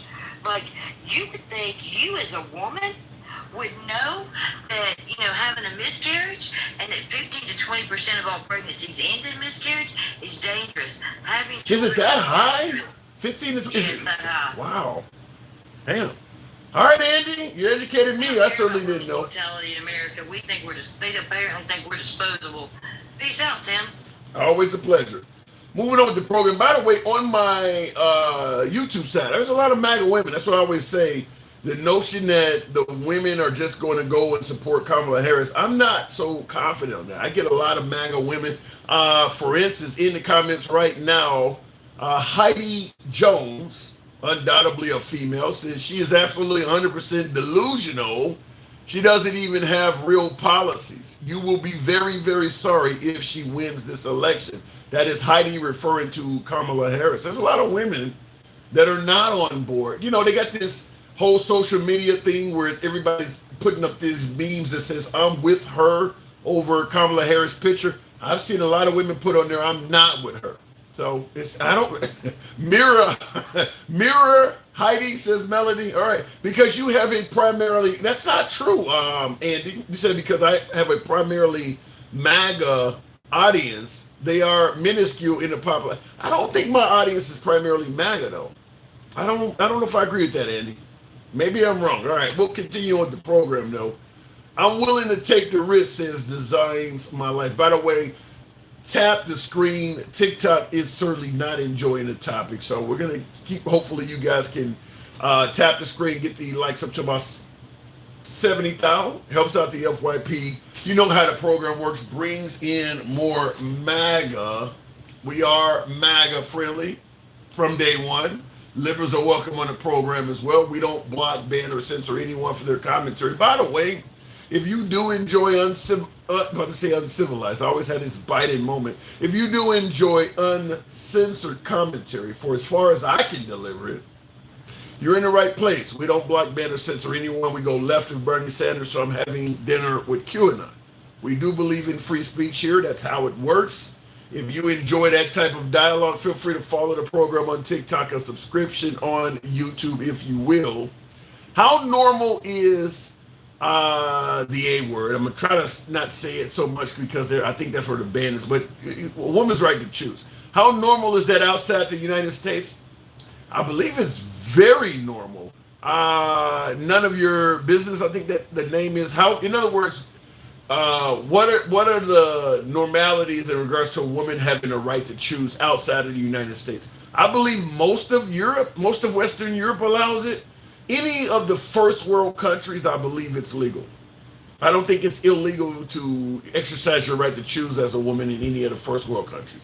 Usually where you find it limited is right-wing countries, Middle East, everything in the middle, anywhere where religion is very strong. If you have a country where it has a strong base in religion, or countries where women are marginalized, which those two things kind of go hand in hand. Most countries that are very strong on religion also marginalizes women. And I'm talking about any religion. If the country has a heavy religious population, they tend to not be favorable to women being treated as equal. I don't know why, but most religions don't believe in equality for women. They have a long history of not doing it. I have no clue why. Ed G, when you legalize slavery for so long, people feel like they lost a right when you take it just like legalizing a woman's right to choose. Wrong is wrong. Wait a minute. when you legalize slavery for so long, people feel like they lost the right when you take it. I'm confused, Ed, on that one. I don't understand it. When you legalize slavery for so long, which is most of America's history, people feel like when I say, because I know some folks are going to push back, slavery has not been legalized for most of America's history. Yeah, it has, just in different forms. Jim Crow and some of the way people are treated while incarcerated. They found ways to incarcerate you, and then once you're in there, you got to work for pretty much for free. So slavery went on past 1868. But I'll just say, when you legalize slavery for so long, people feel like they lost a right when you take it. Just like legalizing pro-choice. I don't know if I agree with that, Ed. I understand what you're saying. I think you are taking it right away. Certainly, when states are not given provisions for sexual assault and incest, you're absolutely taking rights away in that. I don't know if I agree with that. I don't know if I totally agree with you on that. Moving on with the program, though. Thank you, Calvin C., for the support. When Kamala Harris wins, she should put Trump on a terrorist watch list. Wow. You think the MAGA Americans might not push back against that? I'm assuming this means, got W there. Baldwin Farm says W folks. I'm assuming that means white. W folks want their population up. That's all. I think that falls in line with replacement theory. There are people who do want that. I think there's no denying that there are some pro-life people out there that are doing it because they want to increase the population. I do believe that because people have come out and said it. Going back to the box, Roe v. Wade means it's not a constitutional right. That's all. That's true. It is not a constitutional right. It never was in the Constitution to protect your right to choose. That is true. Going back to the box. We'll keep it moving with Kareem. I saw Kareem holding on for a minute. Good evening, Kareem. Trump promising the right to privacy. Well, the right to privacy, the right to privacy does not include the taking of a life. So when we talk about a woman's right to choose, that is what needs to be adjudicated. Is it, quote unquote, the taking of a life? Now, I will say with a 6-3 majority on the Supreme Court, we already kind of know how they were ruling it. Kareem, good evening. Good evening, Tim. How are you? I'm doing good. Trump is promising to be great for women's reproductive rights and women in general. What say you? Was he great for the wall? He would have been if it wasn't for the Democratic resistance. That ain't got nothing to do with us. He had the House, the presidency, and he had whole Congress for 2 years. Yeah, that's true. That is true. So what's the difference, Tim? Yeah. But you're not putting a wall in the same category as the woman's right to choose, are you? Why not? They are. What's the first thing you hear every day? He was on it again today, talking about immigration. Yeah. What's the difference? Yeah. Well, you already know when it comes to Trump, immigration is one of his. I mean, it was, getting rid of Roe v. Wade, but now he has successfully done that and realized it's not been the best accomplishment. He's going back, speaking on immigration, but that was originally one of his biggest campaign promises. It's to roll back Roe v. Wade. That man been promising stuff for years and years and years, bro. And this man just don't never come through with nothing, bro. It's just and let's go back. Let me do something right quick. All right. So what Kamala is doing right now, Kamala's changing the game on it. She's doing shit that he's never seen before. Explain. Biden wouldn't even thought about. They're doing interviews right now. That's her prerogative. Yeah. That is her prerogative. She's just changing the game. But how does that look? But like he changed the game when he didn't debate anybody in the primaries. When has anybody ever done that in United States history, Tim? Yeah. When has somebody not went to the primaries and debated? He changed the rules. So right now, Kamala is changing the rules for her benefit. Yeah. And making him adjust. But let me hold on. Let me say this though. When Trump refused to debate in the primaries, and I agree with you, he absolutely should have. I don't favor him changing the rules on that, but You're right, he did. But when he refused to debate in the primaries, you did know what he did for 4 years. You don't have any examples of what Kamala Harris would be like. So how does it look if the Democratic Party supports someone who has not even told them what she's going to do? She has told us, Tim. She tells us every single day. All you got to do is go to the website and read it. That's all you have to do. Yeah, but wait a minute. Come on now. Kareem. Why is everybody refusing to go read it? Kareem. Why does she need to just come out and say it every single day? Let me tell you why. Let me tell you. She's not him. Let me tell you why here's where the problem is with because that. The Democrats. Hold on, hang on. Hold on. Let me push back because you're saying why won't people go to the website? What we're talking about right now is Trump promising that my administration will be great for women and reproductive rights. If he puts that on a website, it doesn't leave anybody any room to say, what the hell do you mean by that, or how will you do that? Whatever Kamala Harris has on the website, you can't question whether it is possible, whether she knows what she's talking about. You need to do interviews. So just like with Trump with this statement right here. What would the interview do, Tim? What would the interview do? She's going to say the same thing that she said at the convention. You really believe that? What didn't you get out of the convention? What did you get out of it? You didn't get no policies? You didn't get that she's going to try to roll back Roe versus Wade? You can get $25,000? in regards to what you can get out of it. You can get out of it what I just stated. Like with Trump, what Trump is promising with women and their reproductive rights, he can do just like you're saying Kamala did. He can put that on a website. And at the end of the day, that doesn't tell anybody a damn thing because you're like, well, what do you mean by great? What are you actually going to do? Some of the things Kamala Harris has on her website, people are going to want to push back and say, well, how could you do that? Like, hold on, like for instance, a primary example, her promise like Trump of forgiving or better yet, allowing service workers to keep their tips. Well, the pushback is obvious. Then how are you going to replace all that missing money? But if you just put it on the website, nobody gets to ask that. But if you just say it and don't explain how you're doing it, what's the difference? That is true. What is Trump explaining? What does he explain? What literally has he explained? How is he going to take the tips? How is he going to make up that tax money? How is he going to do it, Tim? Here's the difference, though. He's just saying. He's just doing exactly what all she's doing is just putting it on the website, and he's just saying it out loud. Nobody's saying that's not true. That's not true. Trump has been. How is he going to do it, Tim? I'm explaining to you. Trump has won. Trump has won on the black. What is it? The black convention or whatever. He has taken tough questions. Now, if they didn't ask him that, you can't blame him. But he has allowed. He has put in environments where the people are not even friendly to him, like that black convention where you knew they were going to attack you. Where's Kamala Harris doing that? He's went places where he knew the environment. He went on this week with George Stephanopoulos, or he went and let ABC interview him, for instance.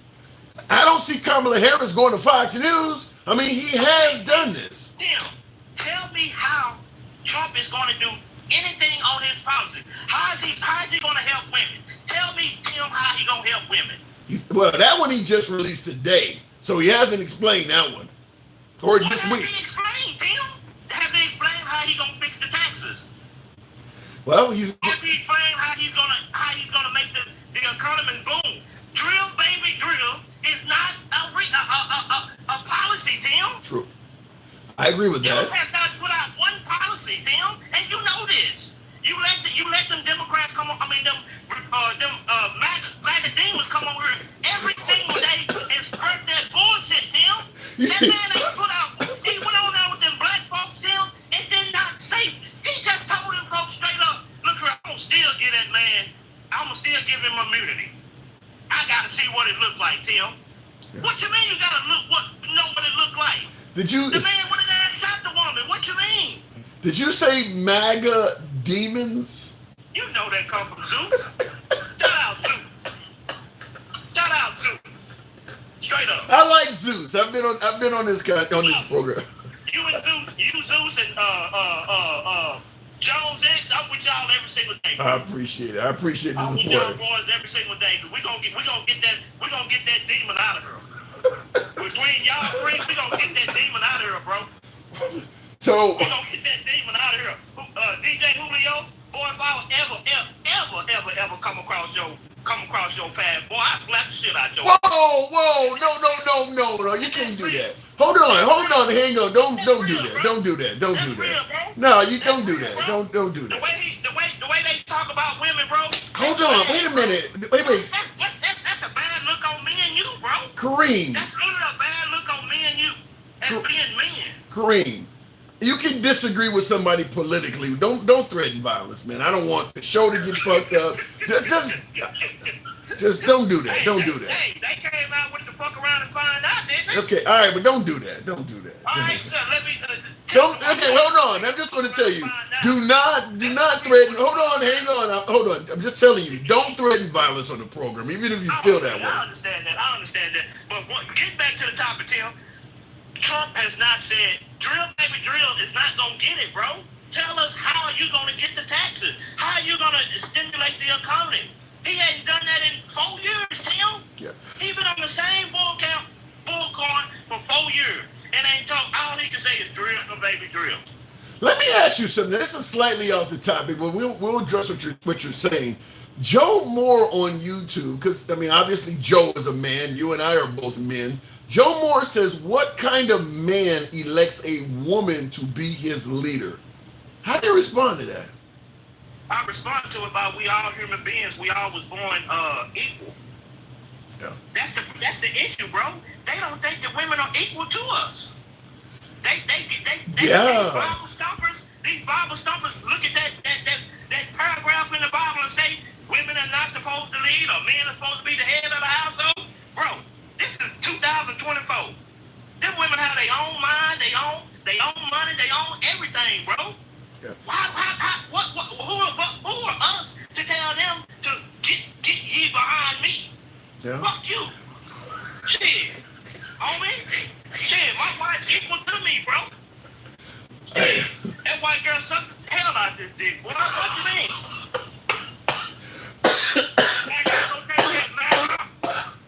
Y'all gonna take that now? Y'all see her swallowing every night on y'all ass. All right, Kareem. I could, bro. All right, man. Appreciate you coming through. You wilding out. Good talk. That man is wilder than the deck of all black Uno cards. Wow. Damn, Kareem. Hey, no, stop it. I see that. Deborah Richards says he's so disrespectful. Well, some viewers are passionate. At the end of the day, I do believe in free speech. And sometimes callers do get passionate. MAGA does the same damn thing. I've heard some, I just read somebody's comment saying, how the hell could a man let a woman lead? Now, Deborah, stating my last caller was disrespectful. Do you believe that's disrespectful? Deborah, you're obviously a woman, so I believe in letting folks. When I say we go left of Bernie Sanders, so I'm having dinner with QAnon, damn it, I mean it. I let everybody speak. Even if they're critical of the host, that's how free speech works. Now, I understand, hell of a lot of folks do not favor free speech. Fair enough. I at the end of the day, all I can say is maybe there are other platforms. Maybe this is the wrong platform. I don't really want to lose any viewers, but if you don't favor free speech, I will be the first to admit this isn't the platform for you. Gen X says caller sounds so deranged, so dangerous. Oh my God. Caller sounds as dangerous as Steve Urkel. Okay, Gen X has said my last caller who was not a big fan of DJ Julio and probably not Gen X either, since you guys both have a very similar political opinion. He said he sounds as dangerous as Steve Urkel. I'm going to leave that alone. All right, I see some folks LOL to that. And Kareem says I am. All right, Kareem. All right. Kareem, you were wild as hell today. Jimmy says he talks about protecting women and then denigrates his wife. Wow. I don't know if he was denigrating his wife. He was bragging on her oral talents. I would say it depends on the female. And listen, I'm from the south side of Chicago. I know a lot of women who would love to know their man is out in public bragging about what she do in the bedroom. Some other folks might feel like they're above that type of conversation, and it's, as you say, he's disrespecting her. It depends on where you're from. I mean, he could be out in the street bragging about what the mistress do. Keep that in mind. I mean, so I'll leave it at that.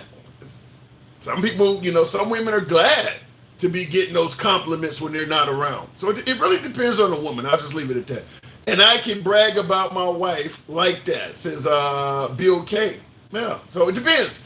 Den Cow, the Underwater Graphics, shout out to you. Thank you very much. Deport and drill, baby, drill. Put Americans first again. Make America great again. Vote Trump, says Mermaid. Couple issues to push back on. First of all, I do believe we're drilling already. I think that we are producing quite a bit of oil, and the Biden administration has not did a real good job relaying that to the people. RP, yeah, appreciate that mustache. I don't believe Trump is going to produce more oil. I believe that Biden is doing quite a bit of that. DJ Julio, thank you for you came up, DJ Julio. Your name was mentioned in the most derogatory of ways. But I don't. So the drill baby drill thing, I don't think folks realize Trump is not going to be producing more oil, even though maybe the price, maybe he can work with OPEC nations or something like that. But also, by the way, with Trump being alter ego with the multiple hats and mustard. Thank you. Shout out to you. I think one of the now that Trump is so friendly with Elon Musk, my guess is his take on alternative energy vehicles may change. We'll see. This is where when some folks say he's playing both sides of the fence. I mean, obviously Elon Musk is not all about big oil. So I don't know. Trump may have to. Some of the things that Trump is promoting may change a bit once he gets in office, because why the hell would the creator of Tesla be in favor of a candidate yelling drill baby drill unless Trump don't promise them something behind the scenes? We'll see. And I'm not saying Trump promised them a damn thing, but I will tell you this. If Zuckerberg or Bill Gates or somebody met, behind the scenes with Joe Biden or with Kamala Harris, you would think that they've been promised something. Elon Musk met with Trump. So, obviously Elon Musk has a host of business ventures, including space travel. Who knows? Maybe Trump promised them, because right now we got some astronauts stuck in space until February. And they're being brought back on some private enterprise. They're not even being brought back in the Boeing craft they went up there on. Maybe Trump promised them something in that area.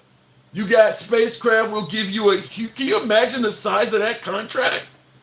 If he could move the Boeing contract, certainly with Boeing having all kinds of problems, it wouldn't be hard to convince MAGA, or just take MAGA out of the picture. Wouldn't be hard to convince a hell of a lot of Americans in general that maybe Boeing has not measured up and that Elon Musk and his space program might be a better choice.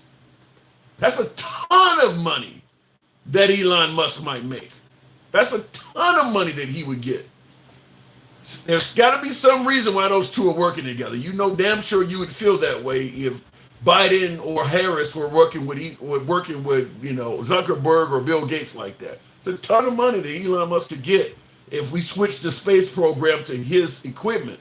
Ton of money. Look at it in the comments. Backdoor deals, Congress needs to approve that. Harshify, yeah, true, to some degree. But if the president is in favor of it, that's a hell of a lot of leeway. And my guess is if President Trump gets reelected, you might see a lot of work going Elon Musk's way. I mean, obviously Elon Musk donated quite a bit of money to the Trump campaign. He's not doing it just out of love for Trump. I don't believe so. I believe he may get something out of that. He is a businessman. No, isn't it what we say about Trump? We like him because he's a businessman. Trump bragged about how he donated money to both the Clinton's campaign and the Bushes, or whatever the case may be. He was playing both sides. You don't think Elon Musk may be doing some of the same shit? You like Trump because he's a businessman. Well, Elon Musk is a better one. So understand that. Looking in the comments, a failed business. Well, Elon Musk is definitely not a failed businessman. I don't think he has any bankruptcies. Looking in the comments before we continue on, Angie says Kareem sounds like he makes. Oh my God! Now you, Jesus, Kareem sounds like he makes the sandwiches at home. Really? God, you guys are, some of you guys are just fucking mean. Ed, you mean. Elon is the smartest man in the world. That's why he is for Trump. I think Elon might be for Elon. Because he was for Ron DeSantis before he was for Trump. It ain't like he been riding on the Trump train the whole time. He was for Ron DeSantis. Dincal, good afternoon. Welcome to the program. Trump is promising to be great for women and women's reproductive rights. Dincal, what say you? Hey, what's going on, Tim? Hey, just hanging around like Mike Pence on January 6th. So, do you see Trump as being great for women's reproductive rights as he's promising? I mean, we pretty much all know that Trump started out. He's been pro-choice for 60-some years of his life. He changed when he decided to become a Republican and utilize their platform to win the presidency and to boost his public stature. So I'm not listening to nothing he says because he changes like the wind, depending on what benefits him or not. He was talking about they was talking about he always liked EVs. That's a lie. He always said he was talking about getting rid of any type of help for people that were getting those tax. But hold on a second. You're saying that Trump changes like the wind, an alter ego with that galaxy. Thank you. You're saying that Trump changes like the wind, but what about the fact that Kamala Harris has now adopted Trump's no tips on civil service workers? She's talking about, the border, when at first she was saying the border was fine. Is she not changing a bit? I would have to see, because the way I understand it, there are differences in those two proposals, and it's about the loopholes that the rich will be able to utilize if they adopted his plan. His plan would allow major corporations and their executives to change their corporate bonuses to consider them tips for tax purposes. That way they could get away without paying taxes. So you have to look at the fine print. Well, is that for real? That if you're the head of a corporation, you get a bonus that could be millions, but at least tens of thousands. He's going to let you write that off as a tip so you don't pay tax. Is that for real? Yes, the corporations, all they have to do is change it on their taxes from a bonus, which is tax right now. If this law passes, they could change it to a tip. Damn. See, people not paying attention. I'm one of them. What she's talking about is totally different. It's not on the surface. It sounds the same. Oh yes, we're just gonna let tips not be taxed. But you have to look at what the legislation says. I see some folks on YouTube saying that that's not true. And Chunky Girl Crab says, "Why are people against people with money?" Well, come on now. You get a bonus that's worth tens of thousands of dollars, and you gonna write that shit up as a tip so you don't pay taxes when your base salary is already millions. People are going to be against that. I mean, that's a huge loophole that the average American will never dream of having. Yeah, people are going to be against that. DJ T, Political Wars, thank you for the support. Appreciate the super chat. Wow, I didn't know that, Dinkel. You just said it took me a little while, but I did a little research on it, and I found out why the corporate people are jumping for joy over this. And it's not because they don't like the waitresses or people getting. They love this idea because they're going to rake in billions and billions of dollars, and all they have to do is change it in tax forms to tips. A tip is supposed to come from a customer that is generally pleased with your service. If your own company gives you a bonus, you have to look at the corporate meaning, not what we think it means. Yeah. I got a lot of people saying that's not true. I would like, because that's worth a video in itself. I would like to see. I'm gonna look that up. Of course they are, and absolutely zero of them have ever looked into it. They just saying it's not right because they want to say it's not right. Well, I got a Tinkzilla on YouTube saying that is not true. I've read the bill, so some of them are claiming it. I need to see that. That's huge if that is the case. Okay, well, just, everybody do a little research and find out. But I guarantee you the people in MAGA are saying, well, that's not what he meant. There's no, I'm going to tell you, I don't want to come across as hating the rich, but if you making already 6 figures, 7 figures, and then you get, the bonuses for people who are making that kind of money are huge. You get to write that off as a fucking tip. That's awful. I mean, their bonuses are often more than what people make as a yearly salary, and now you get to write it off as a tip. Yeah, that would be fucked up. And I am telling you what I've already read. The corporate interests are jumping for joy, and it's not because they happy that people get to collect untaxed tips. Wow. But what you were saying about Elon Musk and people saying, oh well, yeah, he always liked. No, he didn't. He didn't like EV. He didn't like the fact that Joe Biden priced Teslas out of that tax exemption people got, like $7,000. So he had to lower the price of his Teslas to be able to take advantage of it. So he already didn't like Joe Biden, and now that he's pledged to $45 million a month to Trump. Don't be surprised if that aircraft that goes up there and rescues them people have Trump's name on the side of it. Well, now that program. Is that what Elon Musk? Who is it? Because it's a private entity going up there to get them. Right. Yeah. SpaceX is going up there to retrieve those people. Is that Elon's program? Yeah, SpaceX. Yeah. Yes. Can you imagine how much money he's making off of that alone? I mean, shit. Yeah, quite a bit, but it's minuscule as to how much he's going to make once he makes his own. Well, he's already got Starlink up there, but once he nationalizes that, if he were to get Trump in office and Trump would give him everything he wants, that dude would be the most powerful man in the world. Yeah. And that absolutely is a possibility. I mean, it would also. And it's not because he likes Trump. He can't stand Trump. He already said Trump is not a very intelligent man. No. Well, if Trump gets in there and helps him get to the next level, then I'm sure he will start suddenly liking Trump, because regardless of how rich he is, you still need the power of legislation behind it. And if you got somebody like Trump in there, and let's say Trump gets in there and wins Congress and the Senate, which tends to happen a lot of times when the president gets elected, I mean, the sky is the limit. The sky is the limit, and I really believe that Elon Musk wants to be one of Trump's oligarchs. I hope you're wrong on all of this shit, man. This stuff is getting to be scary.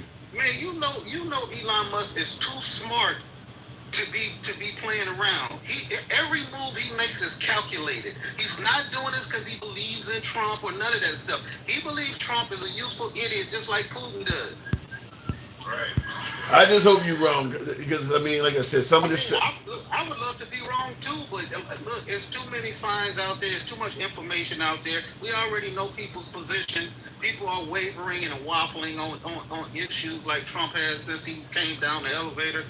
Look, I'm not easily fooled, and for all of the people out there talking about they can't afford to eat and stuff, I feel for them. But I'm sitting out here on the beach in Dominican Republic. Oh, really?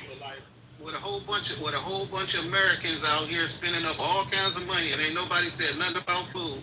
Nice. And by the way, they're predicting that for Labor Day it will be one of the most traveled holidays in U.S. history. So yeah, the idea that everybody's going broke does not measure up to what people are doing. I get that groceries cost a lot and inflation and gas prices, but people sure seem to have no problem finding a way to buy this stuff. I mean, there's. And watch what happens once they lower the interest rates. Watch how many people gonna go out and be buying cars and houses and shit while everybody screaming Bloody Mary, they can't even afford to eat. Watch what happens. Yeah. I mean, like I said, I'm not struggling. I know that the price, what it costs to feed me and with my family, it costs, but we're able to eat, so. I gotta move it on though, then Cal. Some of the stuff you're saying is scary though, man. That Elon Musk shit is kind of frightening.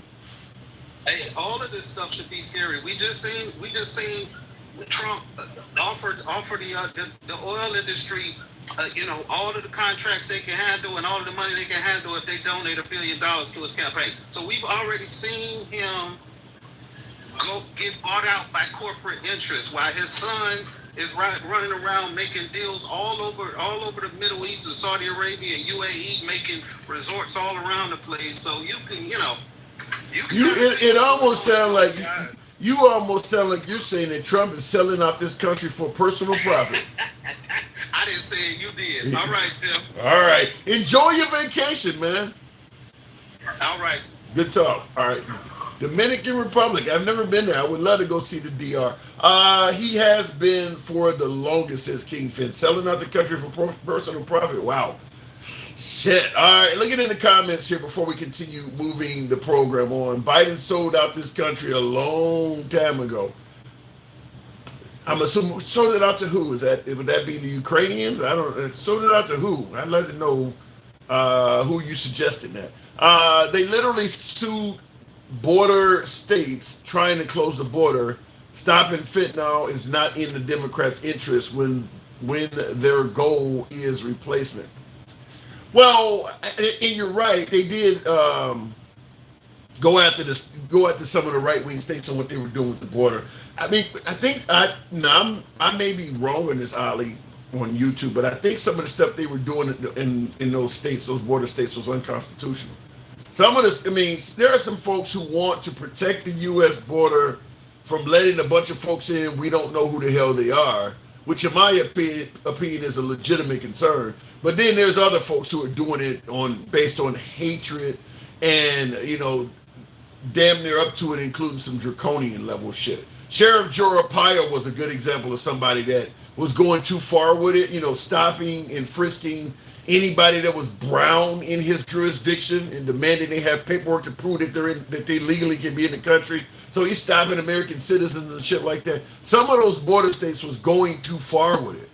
So, but I do agree with you. They were sued. Now, the stopping of fentanyl. Listen, Trump claimed under his administration that he was doing a fantastic job securing the border. He was bragging about it. I don't think there was any shortage of fentanyl in this country. There was no shortage of narcotics of any type in this country. I don't believe building a wall, getting tough on immigration or any of that's going to stop the drug trade. You may stop the immigrants that want to come in here to plead asylum or, plead in asylum. You may stop the ones that want to come in here and work some of these Black and Hispanic jobs. But when it comes to people getting high, you ain't going to stop shit. Because them folks represent a huge economy, and there's way too many Americans in positions of power that want to get their hands on that money. Trump ain't gonna stop that. And as I stated, you notice when Trump was in power, nobody was complaining about how hard it was to get high. And also, I will submit to you this: if let's say Trump gets the wall which he wants to build, the drugs don't come in that way. The drugs come in through legal ports of entry. Trump talked about, I'm going to build a wall and it's going to have a great big door in it. And people, that's where all the drugs come in, through the door. They're hidden in car tires, hidden in the back of semi trucks, but they're coming in through the legal way. Trump ain't going to stop the fentanyl. He will stop the unvetted folks, maybe coming in from Venezuela and Guatemala. Basically, he will stop the most impoverished of the ones that are coming here to the country, the ones who are coming from really poor countries, looking, as I said, to do those Black and Hispanic jobs, and the ones that are seeking asylum, which is kind of one and the same, because once you get an asylum claim in America, you're likely going to be working one of those Black or Hispanic jobs he's talking about. Them the people that he will stop. The cartel and the ones that are making a killing off of bringing fentanyl, they can find ways to buy off too many Americans. And I personally believe that some of the folks that they're buying off may have contributed some money to the Trump campaign so that they'll look the other way on some of those laws. As I just stated, Trump wasn't bragging about how large portions of this country was having a hard time finding drugs. They never bragged about that. You're not going to stop that. And I see somebody in the comments, Ghostwriter says fentanyl can be mailed to your house from China. Damn, that's got to be dangerous. Considering that just a tip of fentanyl on the top of a pinhead can be enough to take a person out. You putting that in the mail? Wow. Ed G, but he won't speak on the Dems who are being funded by big tech companies having a monopoly on their sectors. He believes only the GOP can do evil, and that is Trump derangement syndrome, says Ed G. I don't disagree with that, Ed. The Dems are being funded by big tech companies having a monopoly on their sectors. The point is, there's too much money in politics. Doesn't matter if you vote for Trump or Kamala, you're not going to escape that. And I know a lot of folks believe that Trump drained the swamp, he exposed all kinds of corruption. He ain't going to stop that shit, because he too is making money off of that, or at the very least a lot of his friends and family. That ain't going nowhere, no matter who you elect. Trump is not going to stop corrupt money in politics. I personally believe he's taking some of it, and certainly his son-in-law Jared Kushner and his daughter clearly are doing it. So that ain't going nowhere. So the whole drain the swamp thing certainly stops at corrupt money. He ain't stopping that. Amen, amen, amen. Way too much money in politics. That's the whole problem. Ghost Rider. Yeah, and by the way, the Supreme Court, far-right Supreme, 6-3 majority Supreme Court, they're doing it. They're doing it. The damn Supreme Court justices are doing it. Now, the Sotomayors, they're doing it to some degree, but the Clarence Thomas, deep into taking money. I mean, there should be a straight up law. Whereas what Clarence Thomas has been involved in, he should be just kicked off the bench immediately. I mean, he's working with big Republican donors, getting free trips, whole vacations, and college educations for family members paid off. I don't want to hear shit about any judge that is trying President Trump. Remember all these witch hunts, and you're proving that, this judge's daughter donated money to the Democratic Party. If you ain't saying shit about Clarence Thomas, I don't want to hear nothing about that. Nothing about that at all. That guy is deep in bed with huge money coming from the Republican Party. If you're overlooking that, but then you want to criticize the family members of a judge that's going after Trump, then you're just biased. You're just biased. And the same thing with Judge Alito and his wife doing all of that shit. Clearly corrupt. To the fucking core. That should just be straight up illegal to do that. Looking in the comments, I agree justices. I lost the comment. I agree justices should not be able to take money or gifts from anybody. Yeah, what Clarence Thomas is doing, and apparently he's been doing it for a long ass time. He's been doing it for quite. Trump is silent on it. The guy who was going to drain the swamp and expose corruption, totally silent on that. But bringing up the judges that was prosecuting him, bringing up their daughters all the time. This is the guy who's supposed to drain the swamp. The Democrats are the corrupt people. Trump is supposed to be the guy that's going to expose corruption. He don't seem to have a problem with that at all. Mr. Walter, good evening. Welcome to the program. And then somebody says, yeah, now it's legal. That don't mean Trump can't complain about it. Trump ain't saying nothing about that at all. Mr. Walter, good evening. Welcome to the program.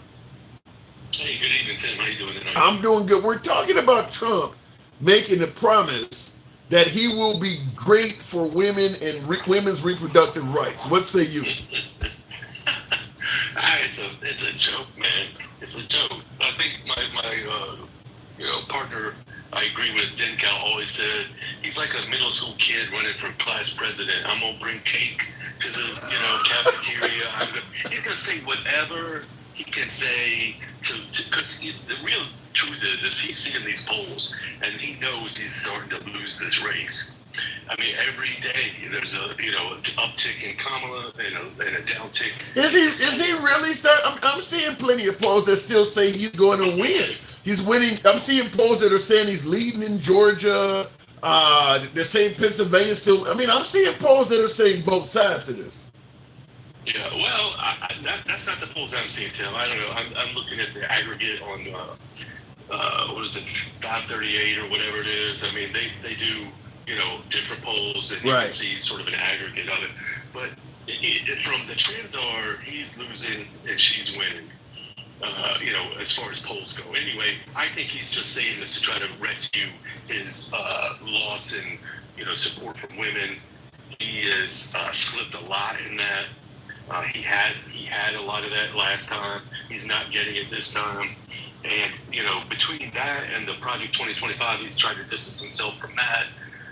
This is him trying to rectify the problems. But what about it being a repeat? Now, we saw in 2016 how well Hillary was doing in the polls. Paul Smith in the comments says, typical Democrat, I suppose referring to you, says always thinks his side's going to win. This is going to be another Hillary Clinton. So is it possible the polls may be getting it wrong?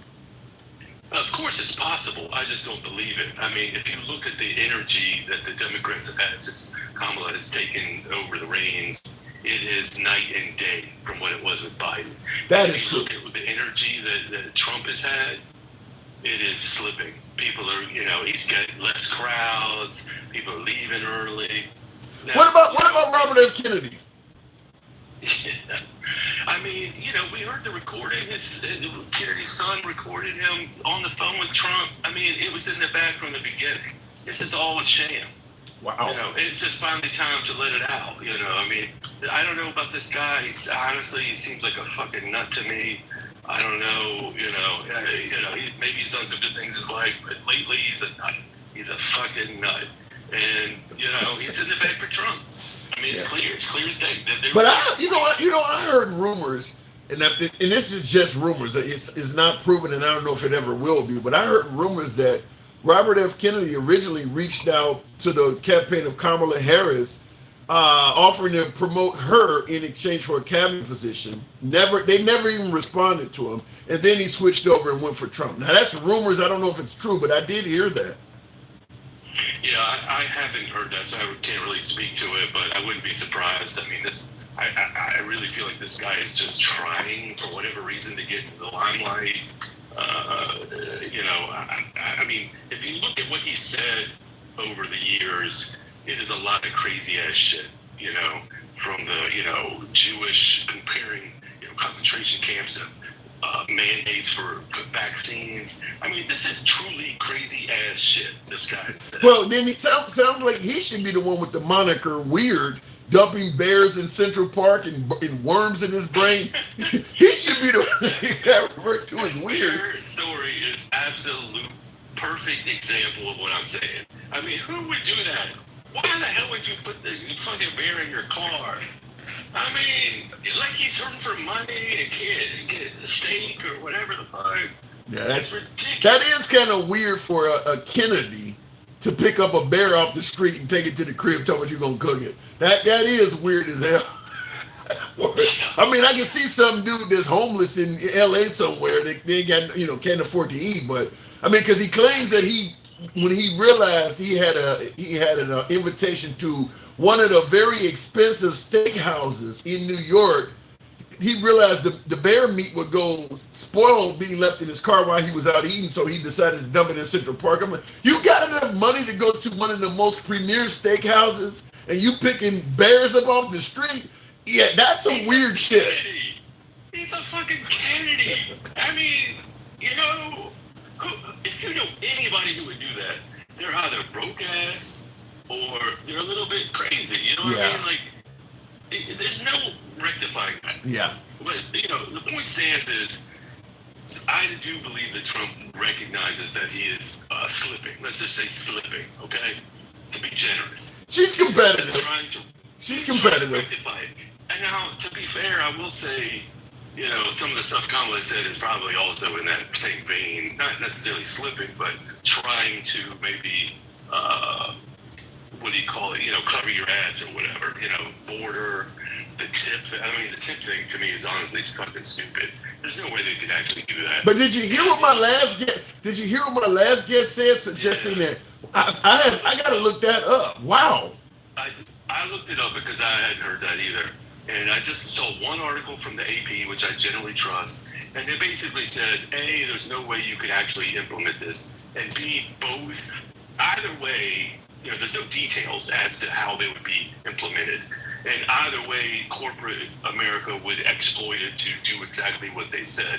It wouldn't have to necessarily be Trump. It could also be Kamala. It just depends on how they do it. Yeah.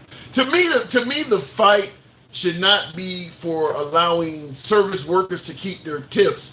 The fight should be to make sure service workers get paid the right salary. The idea that you could have a restaurant and pay your waitresses $2 or $3 per hour there's no. I mean, look, if you got a business, whether you employ a bunch of bartenders or a bunch of waitresses walking around, if you can only afford to pay them $2 to $3 an hour, I think they make $2 and something an hour. The minimum wage for waitresses can be that low.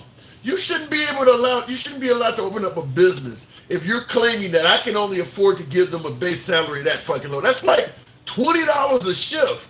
That's insane. Now, I want to read this one to you. Melissa Lewis, now this is a female, stating that Trump cares nothing for women, let alone their rights. It is time for us to come together and clean government out. No more special treatments. Trump cares nothing for women. Do you agree with that? That's pretty harsh. Absolutely. Nothing. Look, he has a long history of having problems with women.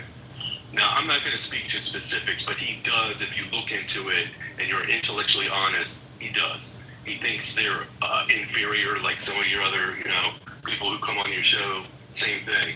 He's a what do you call it? I can't think of the name, but I mean, he does feel that he is superior and women are inferior. 100% agree. Now, I would just say this. Oh, before you say that, I want to respond to in regards to what I said about giving the waitresses a better salary. Dale Rector says you would have no restaurants. That is flat out false. I'll tell you, as someone who lived overseas in Australia for almost half a decade, about 5 or 6 years, they don't tip over there. But the waitresses get paid a real salary. I think they're starting them out at like $14-15 an hour.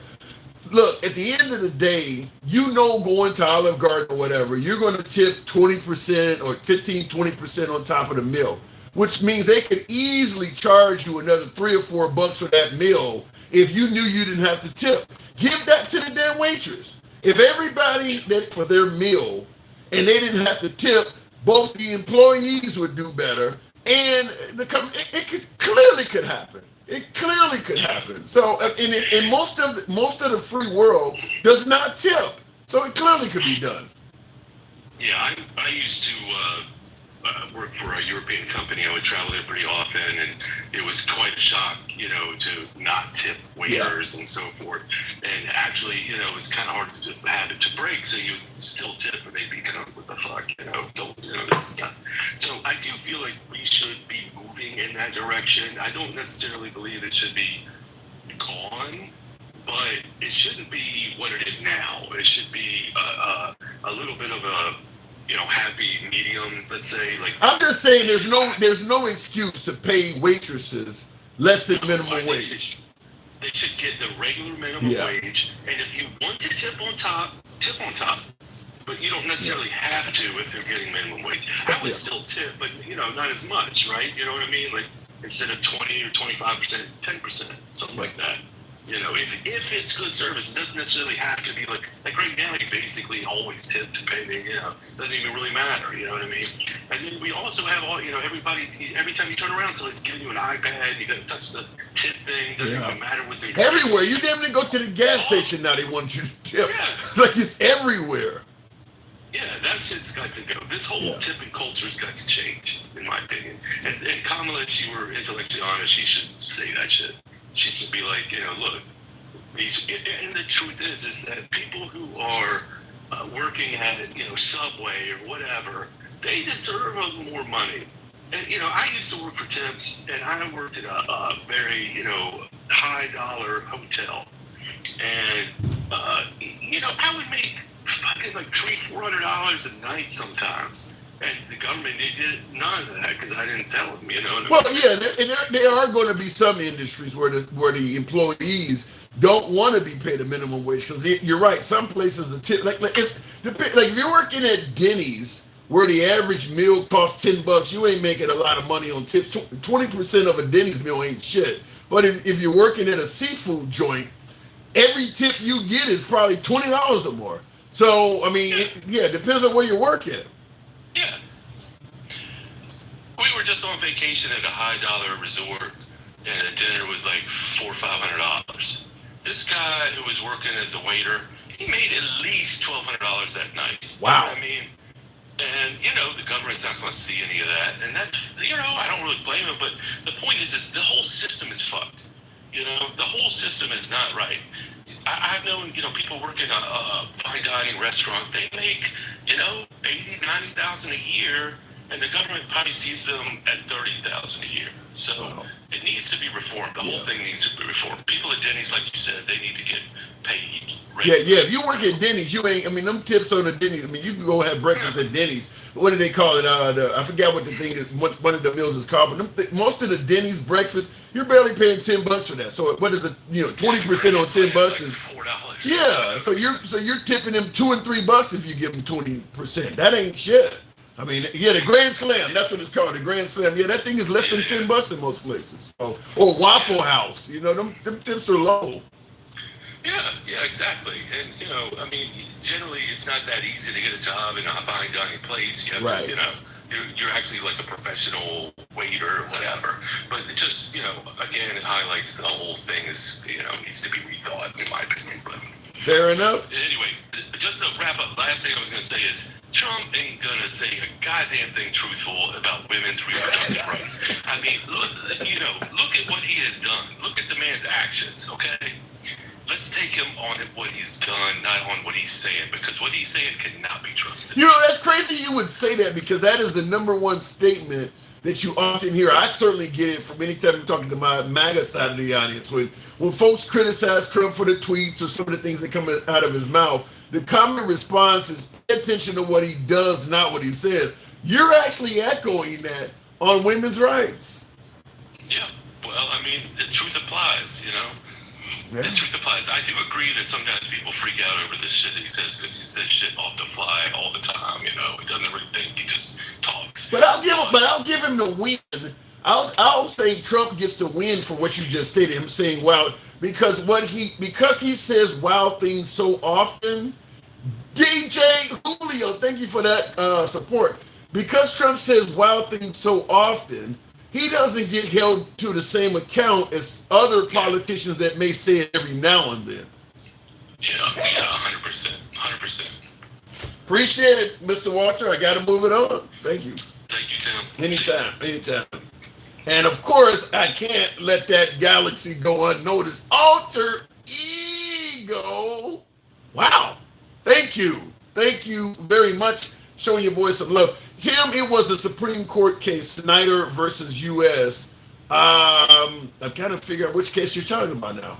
What are you referring to? Kamala is hiding. Look what she does. What do you mean she's hiding? Well, she's not taking interviews, but some of my folks are suggesting that she does have her policies on the website. That's not good enough, in my opinion, to have your policies on the website, because some of the shit you say, people are going to say, well, you can't, like the whole tip thing. You seen the conversation we just had about tips. How are you going to do that? How are you going to replace this money? I mean, there's a lot of counter questions you're going to ask to what's on the website. So I do believe she should do interviews. However, if I am advising her, now as a voter, I think she should get out and talk to the people. I think it's wrong not to do that. But if I am advising her, if I'm actually on her side, my opinion is different. If your poll numbers continue to be where they are, where you're showing you are very competitive to President Trump, leading him in a lot of swing states, if it ain't broke, don't fix it. Because let's be clear, the whole purpose of asking Kamala Harris to do interviews is not to really, I'm talking about the right, I'm talking about my beloved MAGA, you know who I'm talking about. By the way, before I go into this, tap the screen. Get the likes up to about 100,000. We can certainly make that happen. You guys know we don't block, ban, or censor anyone. We go left to Bernie Sanders. So I'm having dinner with QAnon. We let everybody speak. If you enjoy uncivilized, if you enjoy civilized dialogue, that Biden stuff coming out, Biden moment. If you enjoy civilized dialogue from all sides of the aisle, follow the program on TikTok, a subscription on YouTube, if you will. We're here Monday through Friday. I'm trying to get the new time schedule corrected. I got a lot of work obligations, which is why I have not been on regularly at 1 p.m. We're normally on at 1 p.m. Central Monday through Friday, but some of these, we may start doing more evening shows just simply because of some obligations I've had. But in regards to Kamala Harris not doing interviews, Like I said, if I'm advising her, my response would be if your numbers are continuing to show you're competitive with Trump.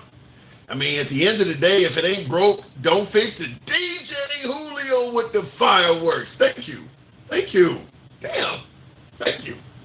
And her, I mean, make no mistake about it, her numbers in swing states are competing. Somebody, when you guys see these hats and mustaches, I just noticed that both Kamala Harris and Trump are wearing a hat and mustache up there. That's hilarious. But yeah, look, people are asking Kamala Harris, folks on the right, my beloved MAGA, you guys are asking Kamala Harris to do interviews and give her policies. Ain't shit she can say that they're going to make you go from Trump to Kamala Harris. Nothing she can promise. Alter ego. Wow. Wow. Thank you. Nothing Kamala Harris can say is going to make you switch from Trump to Kamala Harris. The purpose of asking Kamala Harris to do interviews is to get material, is to get content. I don't care if Kamala Harris says the sky is going to be blue tomorrow. MAGA is going to be pointing out how it was somehow a shade of gray. The whole purpose of asking her to do interviews is to criticize her. And I understand it. The liberals would do the same thing. So right now, the detractors of Kamala Harris are short on content because she hasn't said much. You can only tie so much of the Biden administration to her. Vice presidents ain't responsible for the economy and all of this stuff that the Biden administration has did. There was a hell of a lot of content on Biden. There's very little on Kamala Harris. That's why you're hearing that, well, she might not be black, or Willie Brown, she slept with back. There's no policy content to go on. So if she gets in, so she has this interview, she's actually giving her detractors content. And I think her advisors realize that. I think her advisors realize, why would you go out there and give them what they want when you know ain't nothing you say gonna be beneficial to you with them? They're only looking for you to speak so that they can insult you. So she's gonna drag it out as long as she can. Oh shit! DJ Julio with the animal band. How am I having such a good ass night? Alter ego with all this support. How is that happening? Let me go back to the next caller. Alter ego multiplied times 2. We'll continue the program on with the one and only Electric Wolf. 405. Wolf, I haven't talked to you in a while. Wolf is indeed MAGA. Good to have Wolf back on the program. Wolf. How are you? I'm really good with Julio. It's a good night. They got me. Say that again. Everybody's giving you all sorts of love. I don't normally get this, not even from my ex. So what I'm asking you though is, Trump is promising. Now you way back off the mic. I can barely hear you. You got a lot of noise in the background. Sorry, that's there you go. Okay, I'm ready. Can you hear me? Yeah, alter ego. Okay. Wow. Now Trump is. I think alter ego may have broken the record for Galaxy. Trump is promising that he will be great for women and women's reproductive rights. I need you to give me an explanation of what he's talking about. Conscious with the money grab. Well, I think what he is the way he doesn't dwell on the abortion. I think it's just basically he's just saying he's going to make sure to take care of women left and right. He doesn't really mention the abortion because that's already taken care of. Take care of women. Take care of women. How though? He's going to take care of women how? By what means? Well, making sure they're taken care of. I mean, I don't know. I haven't seen it. I just heard you all talking about it, so I have to see what he said. Okay, I'll give it to you. I'll give you the quote. This is the actual quote. He got on social media. My administration will be great for women and their reproductive rights. End quote. That's an actual quote. What, in your opinion, what does that mean? Well, it's probably talking about IDF and making sure that there's no federal ban, like some of the Republicans want, because they're idiots, like Lindsey Graham. Well, when he said, but the thing about you know, Handsome, I feel like a broken record with Lindsey Graham. We all know he's a scumbag, right? I don't, something, I've been meaning to do a video about Lindsey Graham, and I was going to title it "He's Embarrassing," because Trump just stated the other day when questioned about something Lindsey Graham said, Trump says, I don't care what he says. And then Lindsey Graham is on the Sunday shows this weekend talking about, well, he's defending Trump. Trump, just like Jay Vance, Trump came out and said, it doesn't even matter who he's picking for vice president. You don't even matter. And then you got J.D. Vance on TV trying to explain how great Trump is. I got to give Trump a shout out. He is truly I want to say a man's man, but he's a boss. Like, he can say some really awful shit about Republicans, and the next day they're on TV telling you how great he is. How does that work? Well, you know what it is.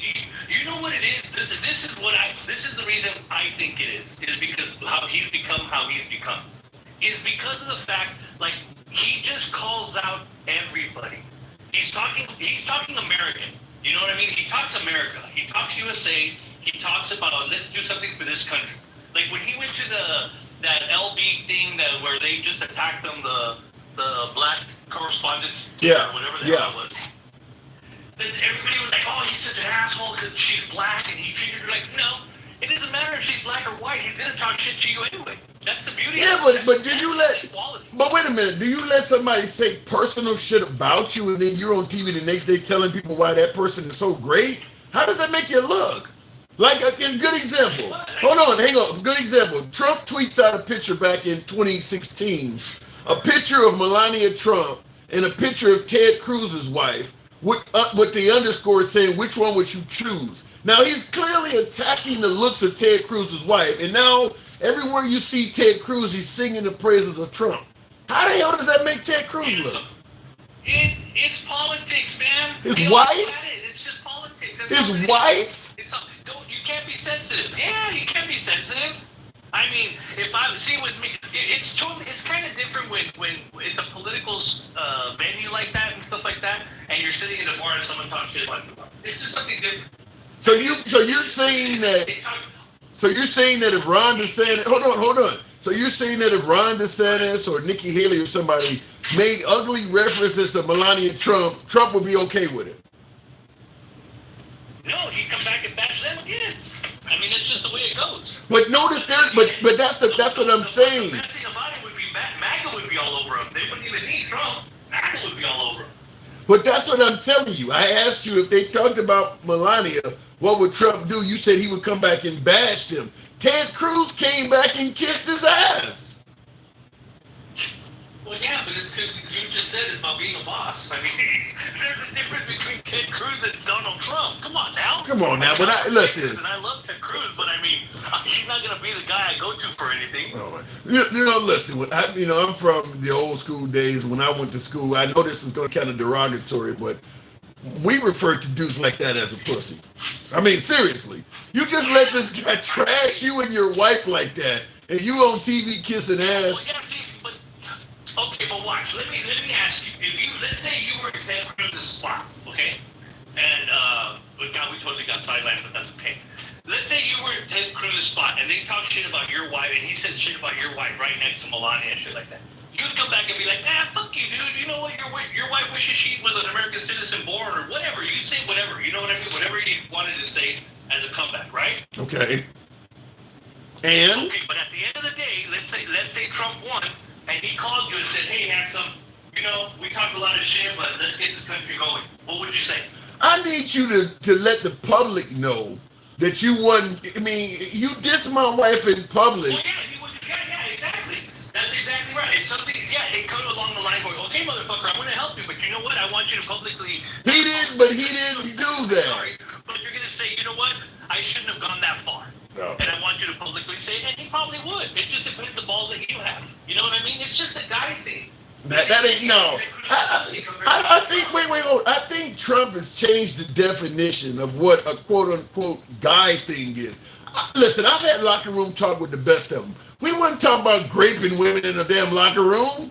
He didn't talk about raping women either. Yeah, he is. Raping women. He talked about that groupies let him grab them by the pussy. It's that simple. That's all it was. That's it's great. The same thing. Oh, you know what? I went to third base with so-and-so. Hey, you know what? So-and-so let me grab her titty. Blah, blah, blah. Come on. We're all guys and we're all a bunch of pigs. The ones that are saying that they've never said anything like that are trying to get laid by liberal women. Oh, my God. You said they trying to get laid by got liberal women. Before you kick me off and everything, let me tell you that thing about RFK going to the Kamala Harris campaign. Yeah. He went to talk to them about his position and what he said. He said, "Look, I went to the Harris whatever campaign, and I told them, look, what can we come to agreements on? And these are my concerns." And they didn't call him back. So he wait, hold on. What to me is Trump. Look at Ice Cube. Ice Cube did the same thing. He went to fucking the Democrats. They fucking blew him off. Trump said, no, let's talk about it. That makes wait, hold on. That makes no sense at all, in my opinion. Wolf, if you go to the liberals because you want to talk about how to make this country great, what you're saying Robert Kennedy did. Now, he ran a year ago, he was running to be head of the Democratic Party. So you go try to talk to Kamala Harris, and because she don't respond, you flip and go fucking Republican? You never were a Democrat. Well, hey, who's going to work with you? Who's going to work on your agenda? Who's going to accept part of your agenda? And Trump. And you trying to tell me... You know what?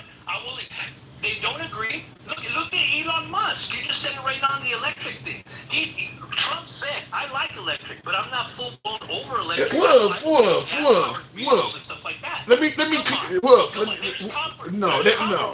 Wolf. You don't run to be head of the Democratic Party, running to be a Democratic president, and then flip and become part of a Republican administration in less than a year. You were never Democrat. I don't give a, hold on. Hang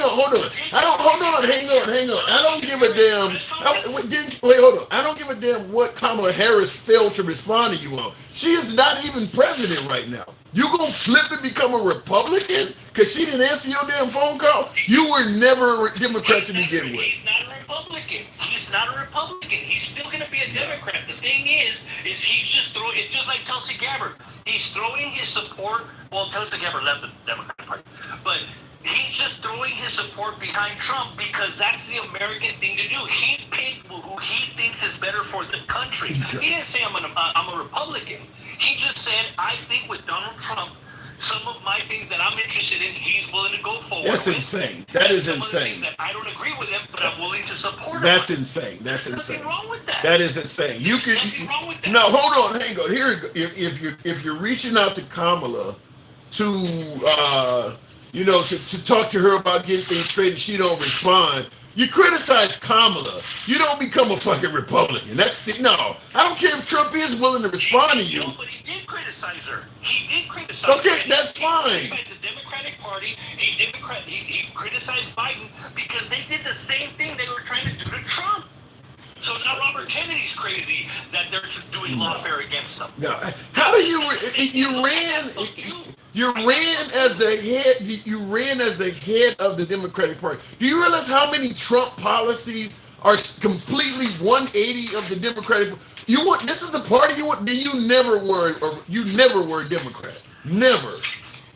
Do you realize that the Democratic Party has gone so far left, they don't even look like Democrats anymore, that there's a lot of Democrats that are like, what the hell are you all doing? You guys allowed the communists and the socialist groups to take over that party. That's okay. Are you kidding me? You're going to tell me that the Democrat Party is what's so far left and they allow communists and everybody to...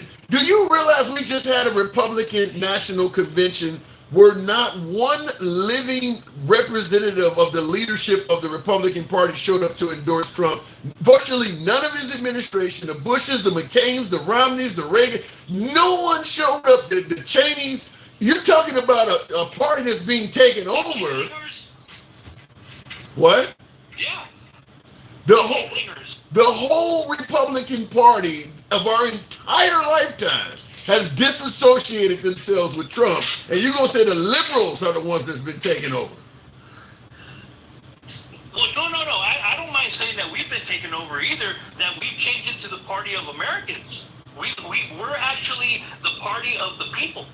We're the people's party. That's the way the Republicans are now. Whether they like it or not, we're going to drag them kicking and screaming. That includes Mitch McConnell, who I guarantee you will retire if Trump's elected. I guarantee you 50% of the Republicans will retire. because of the fact that they know that no one likes somebody. No, they know that they sold their souls to the monster of the government. I think it's backwards. I think they're retiring because they know MAGA. I think they're retiring because they know MAGA has sold their soul to Trump.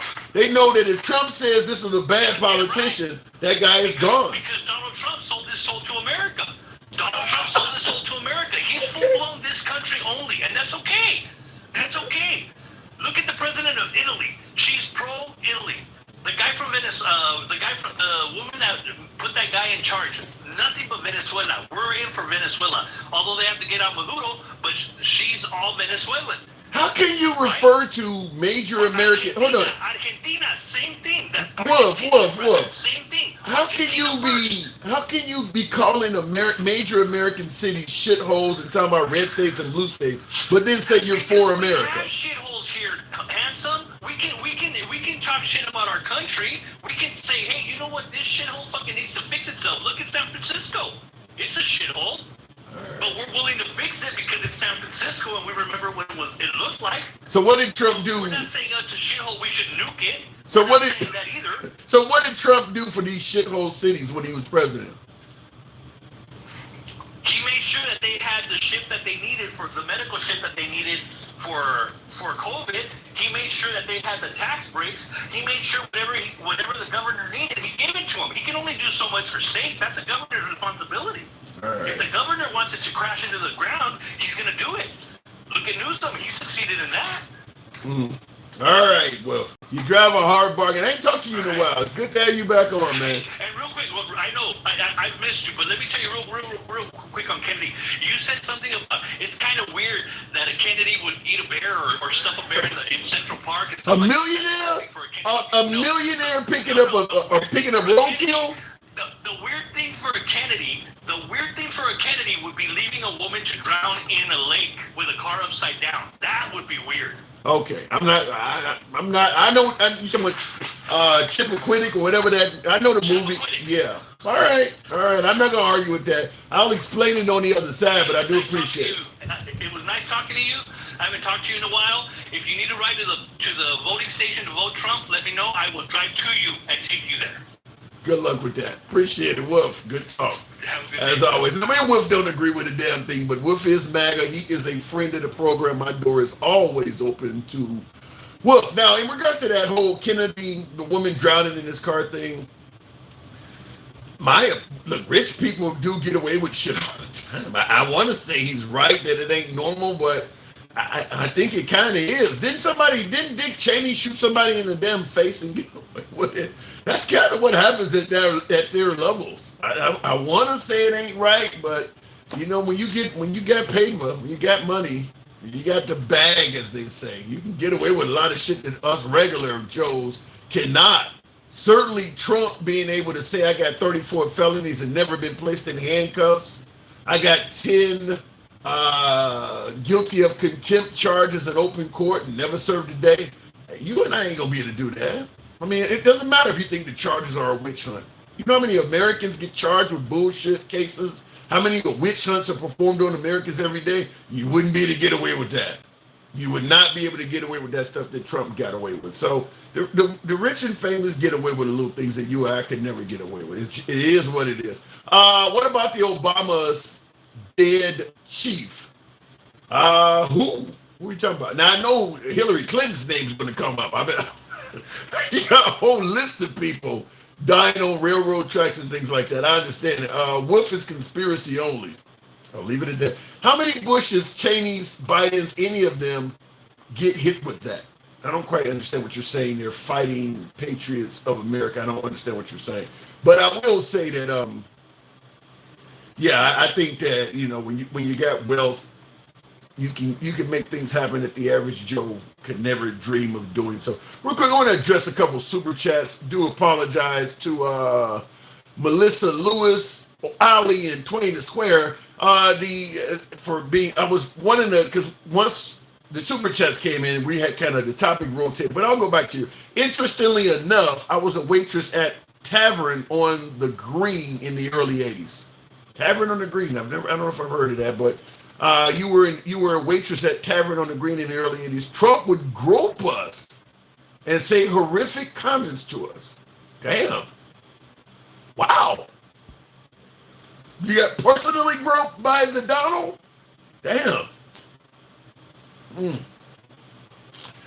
I'll leave it at, and I see in the comments on YouTube, King Finn says, I believe it. Wow. And Ali says, Robert, whoever Esquire, screenshot the name Let's Win. Don't know what you're referring to. Thank you for the super chat. Twain to Square, sending to states is simply passing the buck. What do you think if Brown versus Board of Education was back to state? That's an excellent point. What he is suggesting, okay, folks are saying, listen, Trump ain't banning any rights. He is just giving the power back to the states. I've told you folks on the program several times, myself personally, as a person of color, I hate to bring race into some of these conversations, but this is certainly one of them. As a person of color, thank you for sharing the live, Lisa. I don't normally ask people to do that. I'm always happy to see folks doing it. Thank you for sharing the live, Lisa, and Kim. Thank you. As a person of color, one of the things I do fear is the whole states' rights issue, because states' rights in regards to people of color has been dismal. So for people of color, you kind of have to hope, well, if they get the right to do what they want, none of history will matter and they'll just be nice now. And I'm hesitant to buy that. We've seen Arizona in terms of pro-choice, pro-life. The minute they got the right to go back to states' rights, they went back to a law from the 1800s.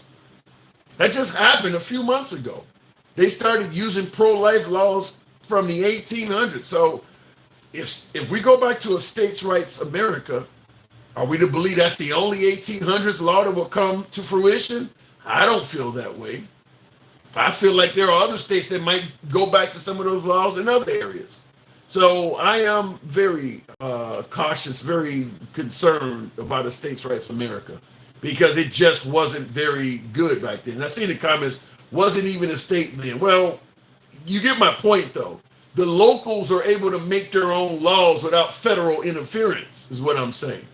When the locals can make their own laws without federal interference, things like, I don't want to bake a cake for gay people, for instance, or I want the children in this school to have to read the Bible, which is what's happening in Oklahoma right now.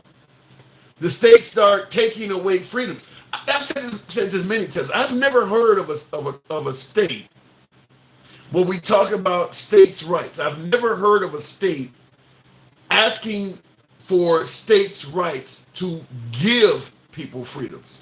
It's generally to take them away. As I said, I don't want to make a cake for a gay person, or I don't want a woman having the right to choose in my state. I mean, it's generally taking rights away. I've never heard states' rights being used to give people rights. So I'm always concerned about it, because I know the history it has with people of color. It's bad. It's really bad. If we had remained a states' rights country from day one, there would be states I wouldn't even be safe to go into. Certainly couldn't open up a business or go shopping or go have food, go sit down in the restaurant. There are places that wouldn't allow me to go there. And there were states that were fighting to maintain the right to continue doing that. That's the history of states' rights. It's not good. So, and I see in the comments, King Mo says, need the Green Book all over again. Yeah. So some of you folks who are not aware of what the Green Book was, it was when African Americans wanted to travel, go cross country. My family lives down in Memphis, and we sometimes have a family reunion in Memphis. I'm up in the Chicago area. So you drive from Chicago to Memphis, you're going to pass a lot of areas that, let's say you want to stop for gas or you want to stop to get some food. Well, the Green Book was created because in regards to cross-country travels, there would be a host of establishments that would not serve certain people that look like me. So they created a book to tell you could stop, because if you went in the wrong establishment, it could mean your life. It could literally mean your life. At the very least, you could be incarcerated for it. You walk into an establishment and you didn't see the, no colors allowed or some sign, you've committed a crime. Your travels are over with. You're now about to be arrested in that town. That was states' rights. That's kind of what was happening back then. So I get it that we've progressed from that, but Make no mistake about it, going to states' rights is not progress. That is regress. That's where we went away from. Going back to states' rights is going back to an era we used to have. That is going back. Some folks believe it may be beneficial. I get it, but that is going back. That's not going forward. Look it in the comments. Come on, man, that was in the 50s, says more crew. Yeah, it was in the 50s. It was in the 50s. How many Second Amendment folks believe that one of the benefits of being able to own firearms in this country is to prevent tyranny? When's the last time we had tyranny in America? So why would you complain about me bringing up the 50s when Second Amendment gun owners are bringing up tyranny? That goes way back even further. They're bringing it up. So why can't we bring up something that happened in the 50s? My mom was alive in the 50s. That ain't that far back, folks. That ain't that far back. I'll tell you right off the bat before I go back to the next caller. I'm 52. At 52, I'm the first person in my family tree, or the first generation rather in my family tree, to be given civil rights from birth. My mom, 1948, she didn't have them. So I am the first generation in my family tree to be born with civil rights from birth. Me and my brothers. Everybody else before us, mom, grandmother, great. So states' rights is not that ancient. It's not that ancient, folks. Well, it happened in the 50s. The 50s ain't that damn long ago. That's like I said, my mom was alive back then. So it ain't as far back as it might sound. And keep in mind, the Civil Rights Act wasn't passed in the 50s. It was passed in the 60s. So even in the 60s, it was still happening. It didn't happen in the 50s. Going back to the box, I want to make it make sense. I'm not here to just, cry racism and any of this shit based on it. I'm simply saying when it comes to state rights, the history of it is bad. The history of it for people of color, it is really, really bad. And the only way for it to work is to totally ignore history and have the expectation that we're guaranteed that none of that stuff from the past will happen. I'll leave it up to you to feel the way you want. If you think it'll never happen, fair enough. But I'm just saying the history of states' rights in America is really, really bad. King Finn, good evening. Welcome to the program, King. Let me on. Let me on, Lord Jesus. Let me on. Well, before you come up, I see in the comments, Angel says, that it's annoying only southern states, just like it was back then. Well, yeah, but I don't know what the North might do in some areas as well. But King Finn, what brought you up? What's that? Not much at all. So what brought me up is I find it hilarious how all these people are acting as if they don't know what states' rights are. They do know. Literally just saying the states get to decide, and that's okay with y'all. Like, come on, man. What are we doing, man? But why is that? Why is that so strange? If you're not a person of color, I can totally understand being in favor of states' rights, because for some people, states' rights may actually be beneficial. I can totally understand folks that are not a person of color having, favoring states' rights. There are some benefits for states' rights if you're not a person of color. Yeah. That's true. Yeah. That is very true. If you're not a person of color, you actually have this small thing called white privilege, where you can pretty much do whatever the hell you want to, unless you actually really screw up, and then you don't have to worry about it. But me, I've been a black man. I was born black. My melanin is chocolate, and ain't no way in hell I'm okay with somebody else deciding my fate. I already got to deal with walking out in the middle of the street and praying the fact that I'm a 6-foot black man and I don't get struck down just for that. Damn. Let alone if I do anything actually wrong, or if I do anything that somebody might consider wrong. Because there are a lot of places in the South that if you looking at a white woman, back then the states' rights were going, if you looking at a black woman, that's the wrong thing to do, and that's a damn crime. Did we forget about Emmett Till? Well, there is a phrase.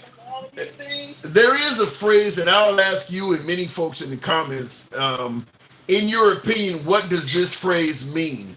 The South will rise again. What do you think that? In your opinion, what do you think that means when somebody says the South will rise again? it means that the South, who lost, let's go here, come with me now. The South, who lost the Civil War, will at some point figure out how to come back and bring all of that slavery and all of that hatred and all of that messed up shit that they was doing back when this country was first founded on our ancestors' back. They're going to come back and do that shit again. Wow. Which is exactly what Project 2025 sounds like. It's exactly what Agenda 47 sounds like. It's everything that they was doing before, they're trying to do it again. That's what it sounds like to me. Yeah. I mean, I will just say that when they say the South will rise again, the first thing comes to my mind is what was the South like when they were on top? And yeah, all of that coming, because if you're saying that they're going to rise again, what was that like when they had risen, when they were on top? And I guess it kind of fits the narrative of what you're talking about. Jim Crow, all the messed up shit that black people and people of color don't like, the way the redlining, the bombing of Tulsa, Oklahoma, all the shit that they did before, they're just telling you, we're going to rise again, we're going to do it again. Yeah. So let's get back to the actual topic, and that is Trump promised that he will be great for women and women's reproductive rights. How do you take that? Well, I bet he will. I bet he will be great for women who want to be great and want to be groped. He's going to be great for women who he wants to tell to do whatever the hell he wants to do with their bodies. He's going to be great for all those old-ass white dudes getting these young little women, these young girls. He's going to be great for the LDS people. He's going to be great for all those guys who want a 29-year-old woman when they're 60.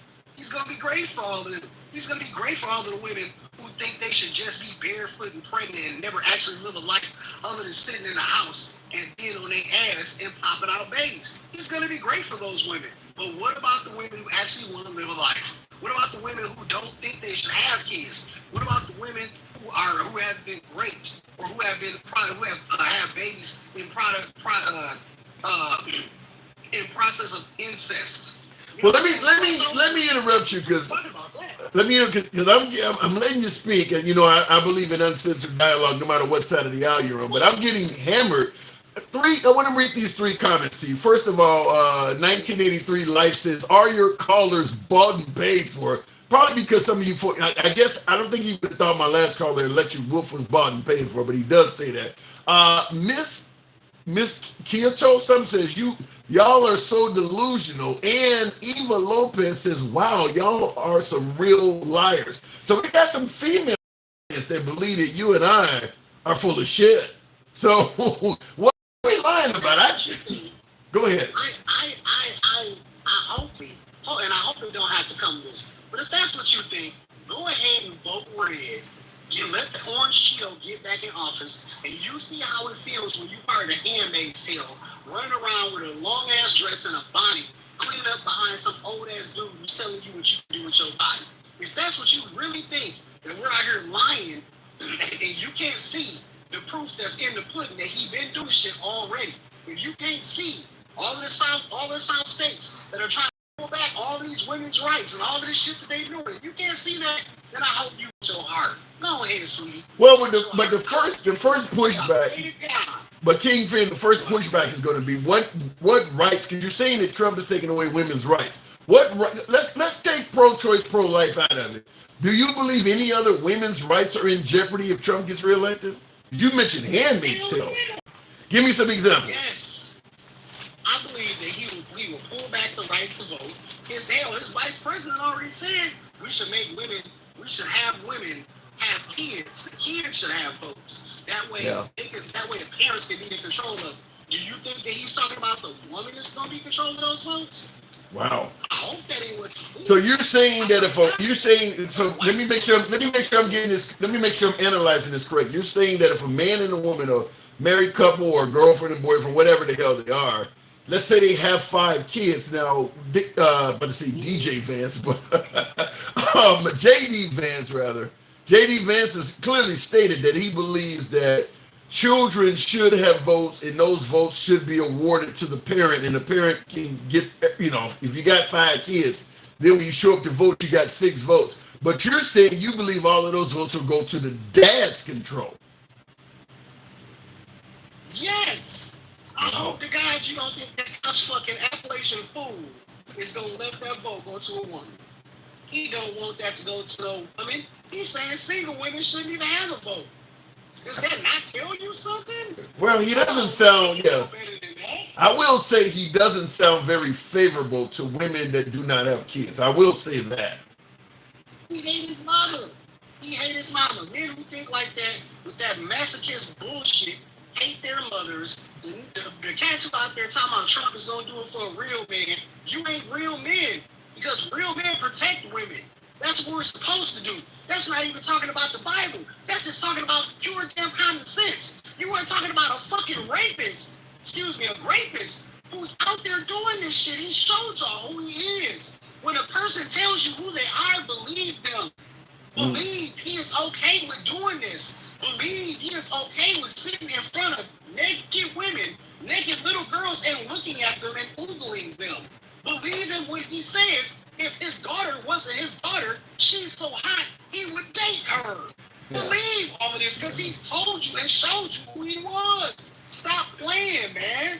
Be for real with yourself. I live in reality.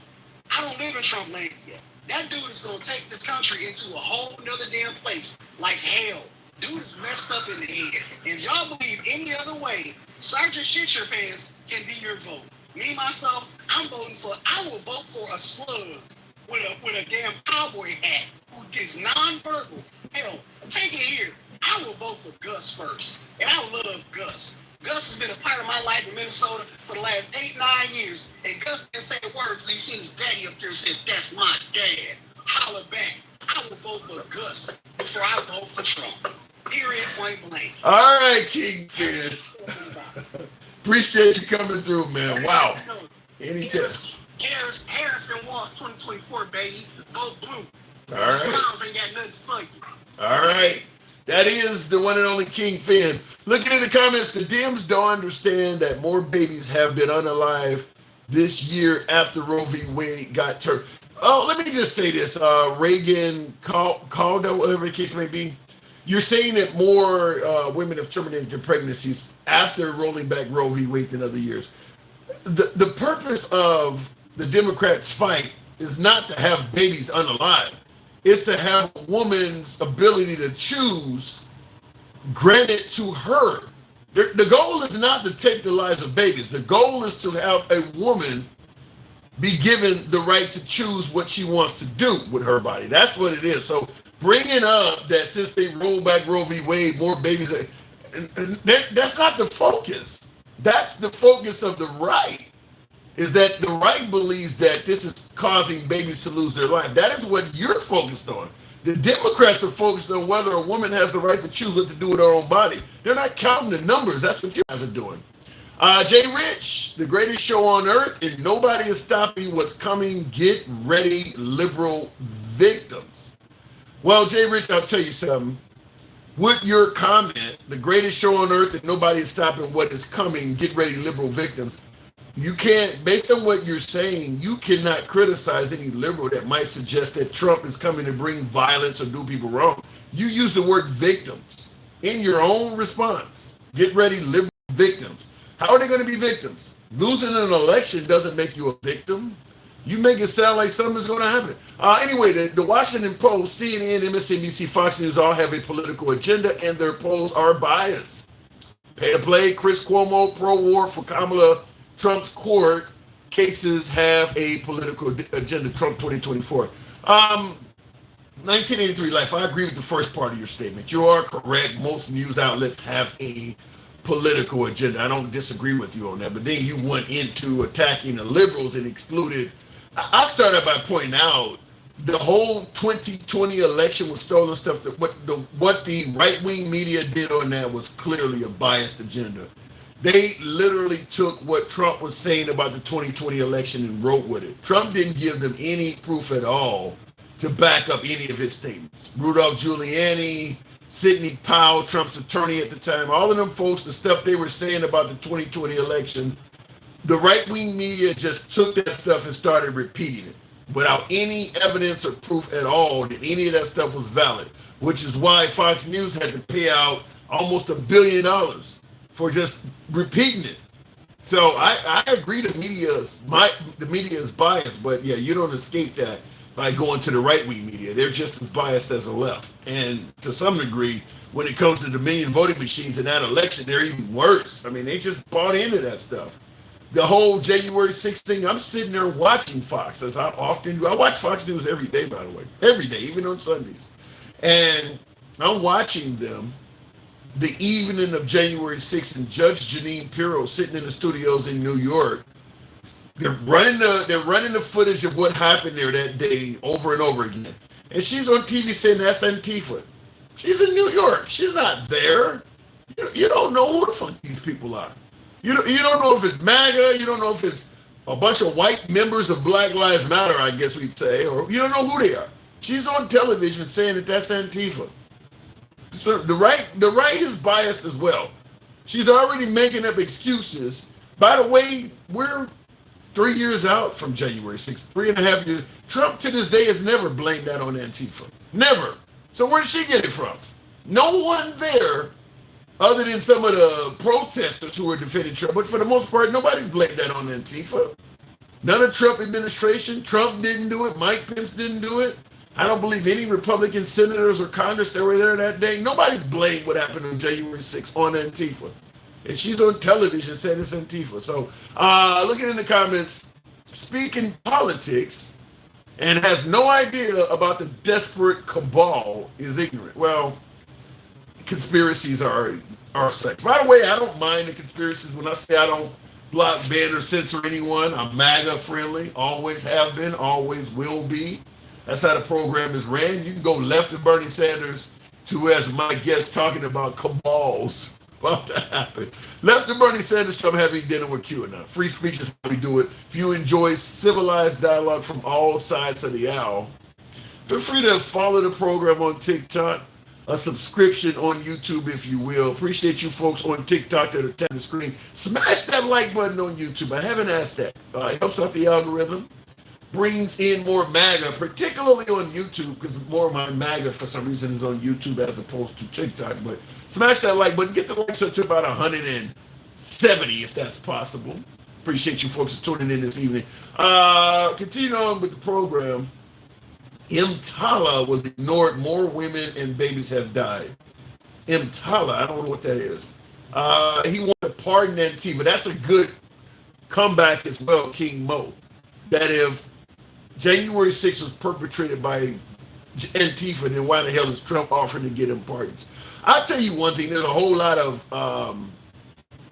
questionable things about January 6th, such as Trump has said nothing but favorable stuff about January 6th. I don't think he's ever said anything bad happened there that day.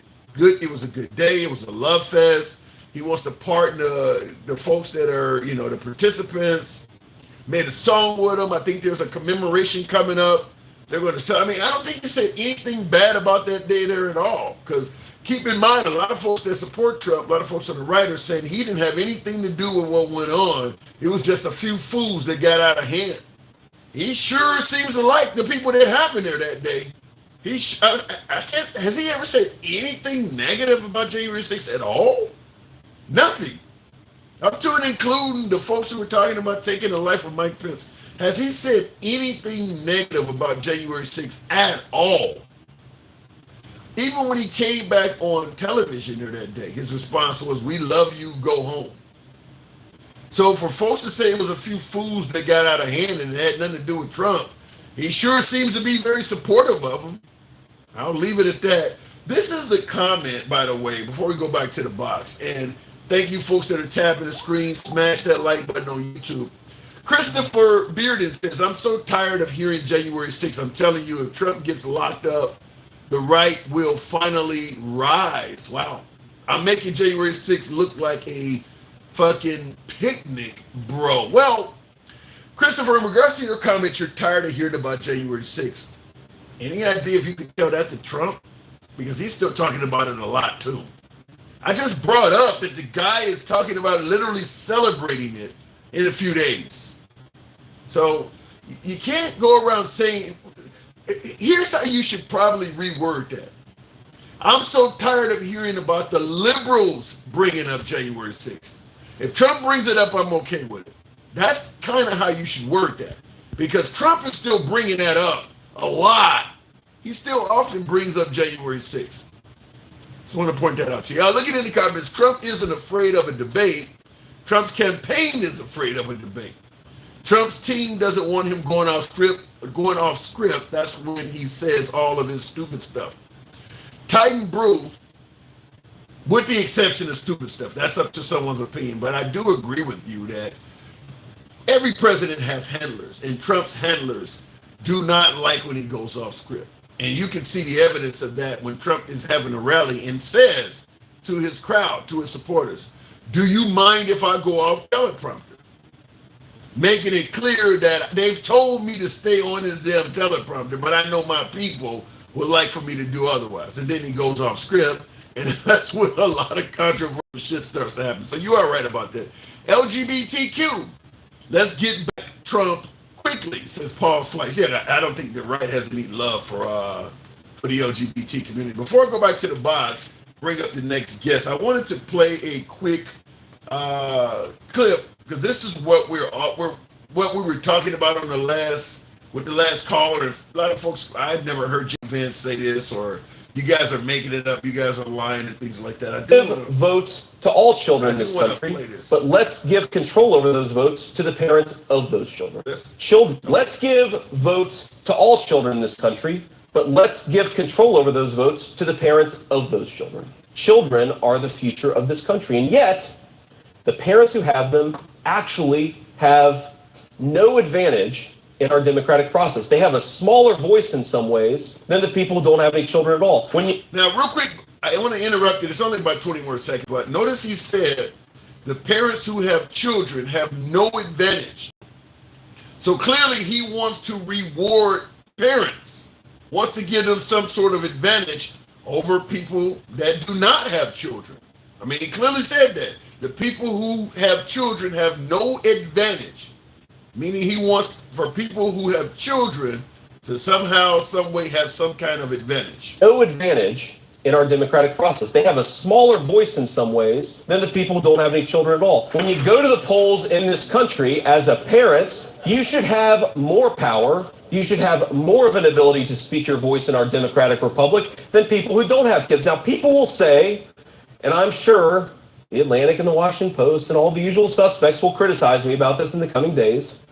Well, doesn't this mean that non-parents don't have as much of a voice as parents? Doesn't this mean that parents get a bigger say in how our democracy functions?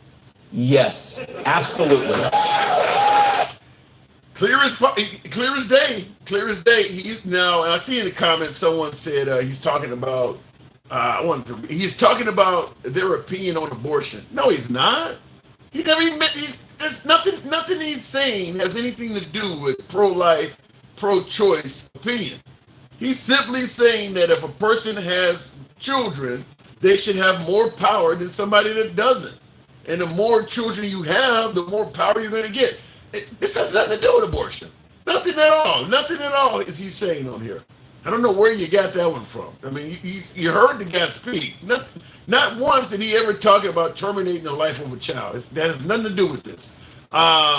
He just simply wants more children to be born, and he wants to reward those who are doing it. Simple as that. What if the children are grown, says Gregory? Well, you would probably get, because if you're grown, you're not a child. You're an adult at that point. He's talking about people with children. So until your child is 18, I guess, you would get more say-so at the polls. And I guess by the time you're turning 8, okay, once your children are grown, you go back to only having one vote at the ballot box? I don't know.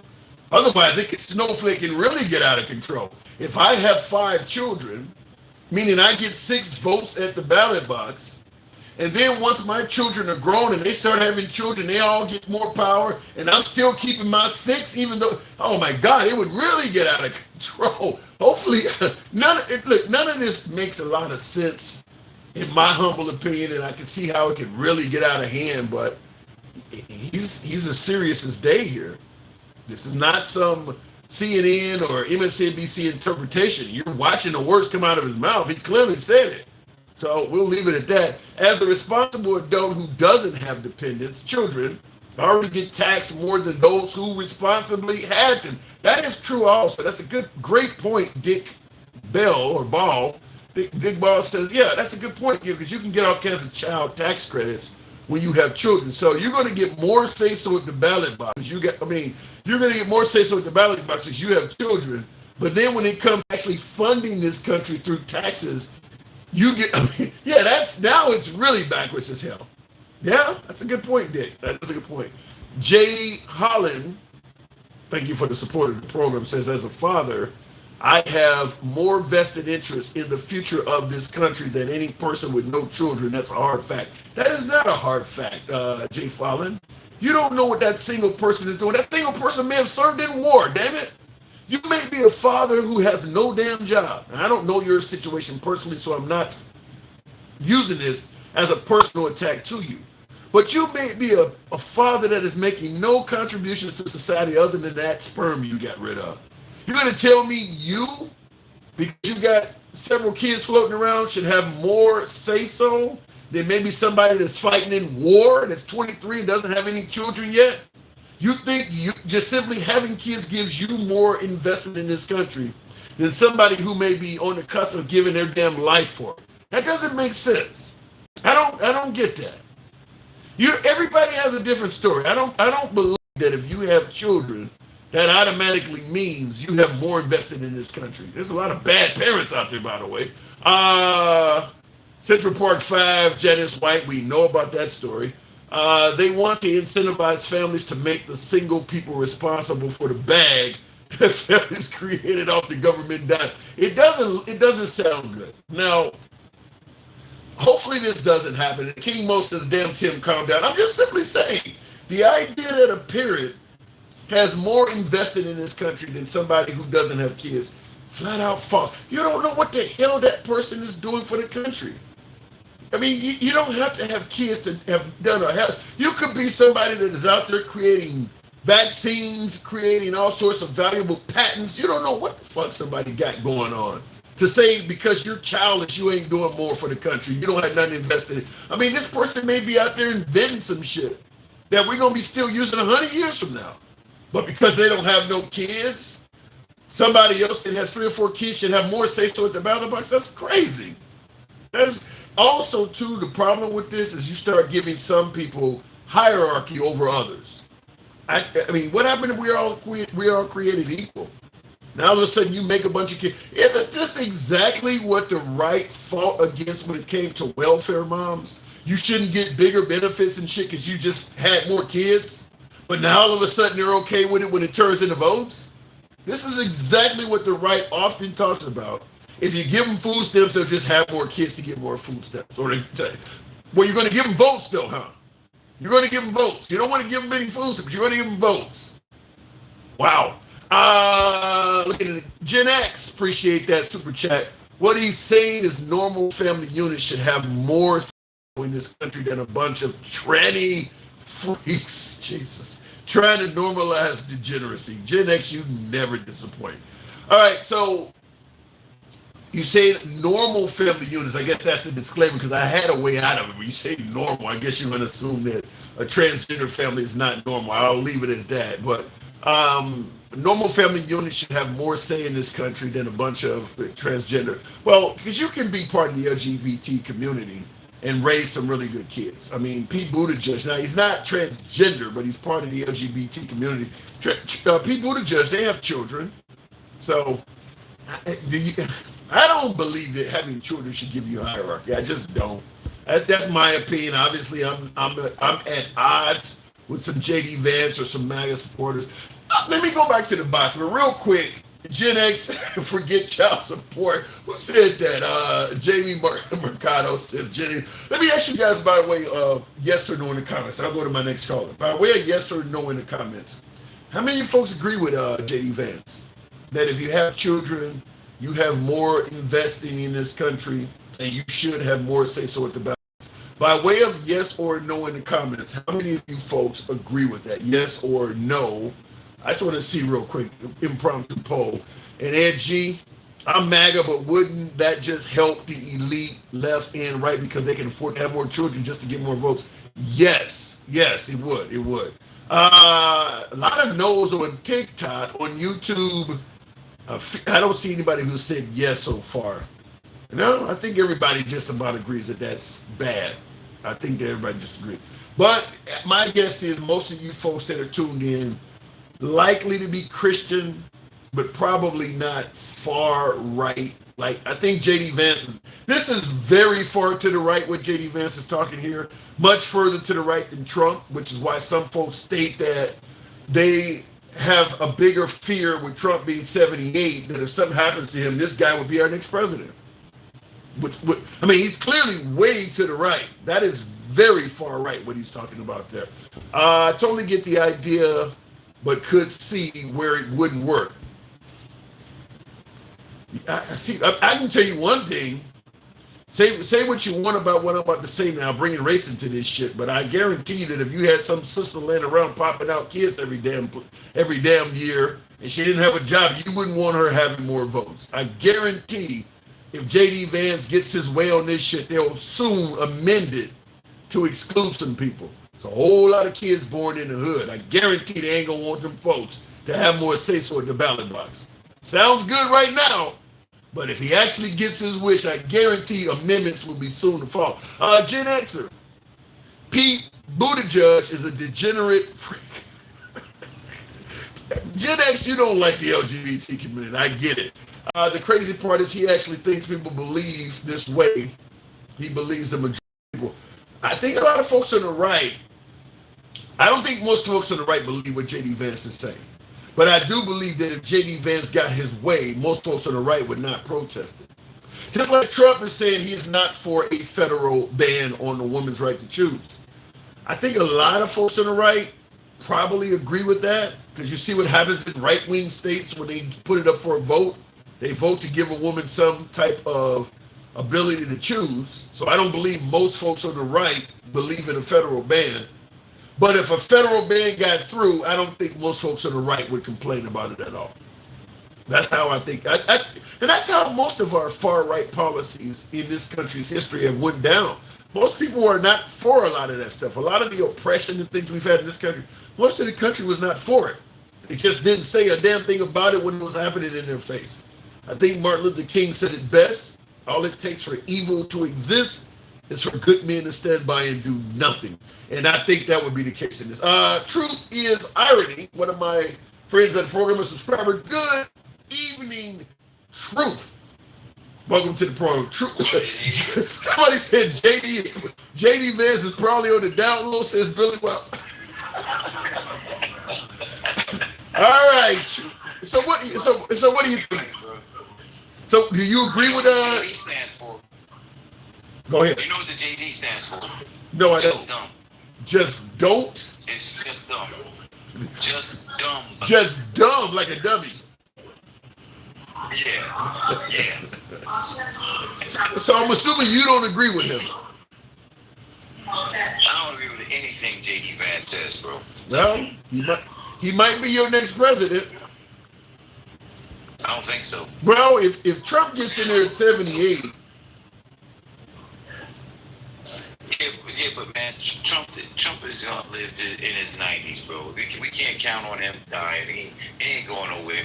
And not only that, but when he does these 4 years, he's gonna use the Supreme Court to get another, an opportunity to be president for as long as he lives. I hope you're wrong, but if you are right, I guess one thing we can look forward to is he's old enough that he won't be around very long. I hope you're wrong about that. But in the comments, he's talking about old men. I thought this was kind of funny. Dems for Us says we want Biden back. I think he had 10 years left in him. That's really crazy. That's really crazy. That's funny. Yeah. That's funny. You know what it is, though? You know what it is, really? I think that Republicans are really, really afraid of Kamala Harris. They're afraid to turn the page, and that's what America's trying to do. They're trying to turn the page. They got some legitimate reason to be afraid.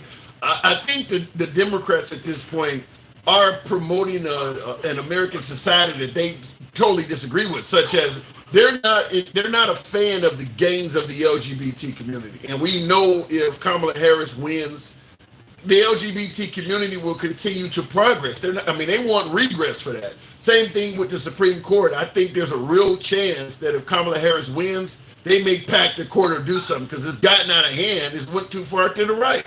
So they do know that a lot of the gains of the Trump administration are going to be rolled back significantly if Kamala Harris gets in there. Yeah, but what do you consider a gain from the Trump administration? 6-3 majority on the Supreme Court. That's historic. Yeah, now okay, that is definitely a gain, and that's why I'm concerned about what will happen should Trump actually get elected. But it's not just rolling back Roe v. Wade, getting rid of affirmative action. These things are, they're getting rid of set precedent that's been around for decades. I get it. I was kind of speaking of legislation, but no, you're absolutely right. As far as what the Supreme Court decides, yeah, there's some major things there. And what I say on every program is people need to keep in mind. Clarence Thomas is 75, Justice Alito is 74, and they both are big fans of Trump. So if Trump wins, it would be easy to convince Alito and Clarence Thomas to step down and let him put somebody in there that's about 30 years younger. And keep in mind, we know Clarence Thomas like gifts, so it would be easy to get them two to step down. Sotomayor and Clarence Thomas. Clarence Thomas he's actually in the process of changing his name. He's going to change his name to Clarence Thomas. I saw that posted. That was funny. Somebody was like, "Oh, you for sale?" I saw that. Yeah, he's definitely for sale. Yeah. So if Trump wins, Clarence Thomas would go out as a martyr for the Republican Party, a hero rather, because you step down and let Trump put in somebody that's 40, 45, 50 years old. I think Justice Alito would do the same thing, but also I think is it Roberts and Sotomayor? They're both 69, so he could replace one of them too. You could have Trump.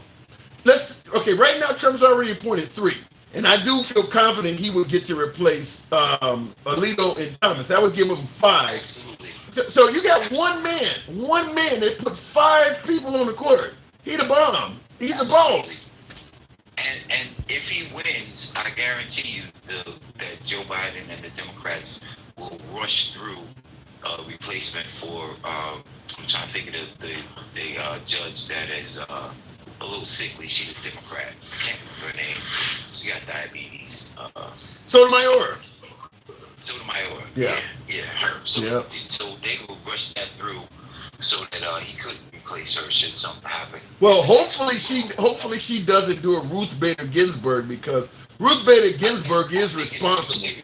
I think they learned their lesson from Ruth. I think they learned their lesson, and they'll but hold on. I'll let you continue, but I don't totally agree with that, because we've seen Biden adamant that he could do another 4 years. He clearly didn't learn his damn lesson. Senator Feinstein out in California, another Democrat, died in office. They ain't learning their lesson.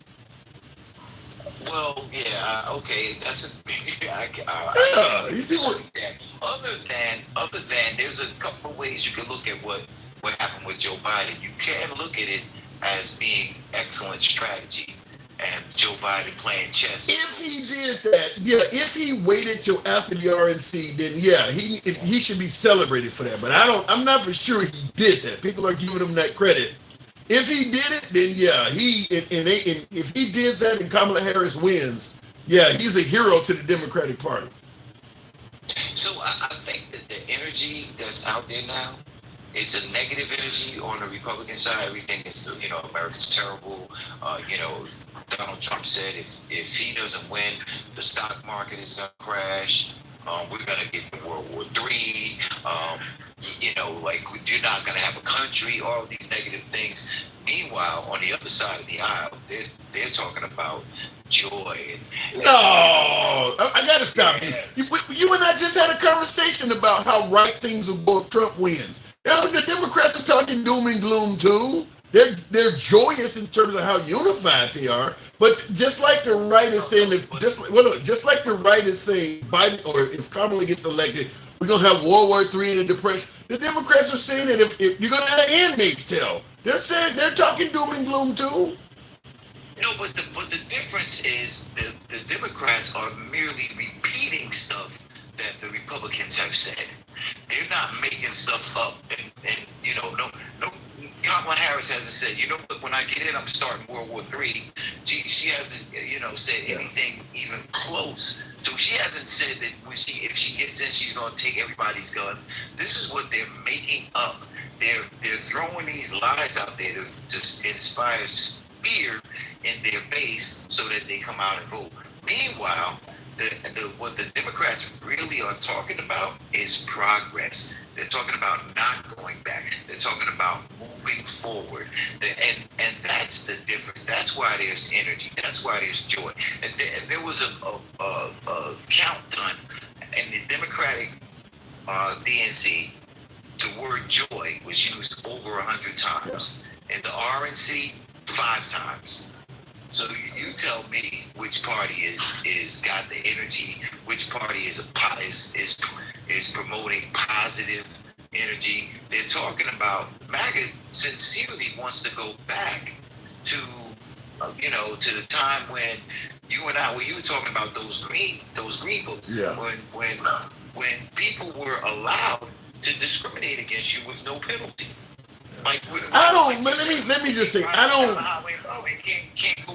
can't sleep over. I don't believe, just like I said earlier, I don't believe most folks that identify as MAGA or support Trump want to go back to the days where you could discriminate against people.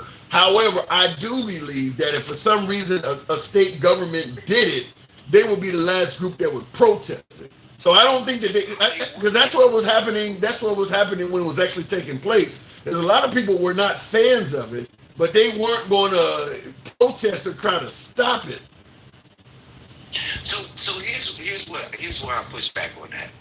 MAGA is not a political party. MAGA is not. They've hijacked the Republican Party. What MAGA is a collection of hate groups.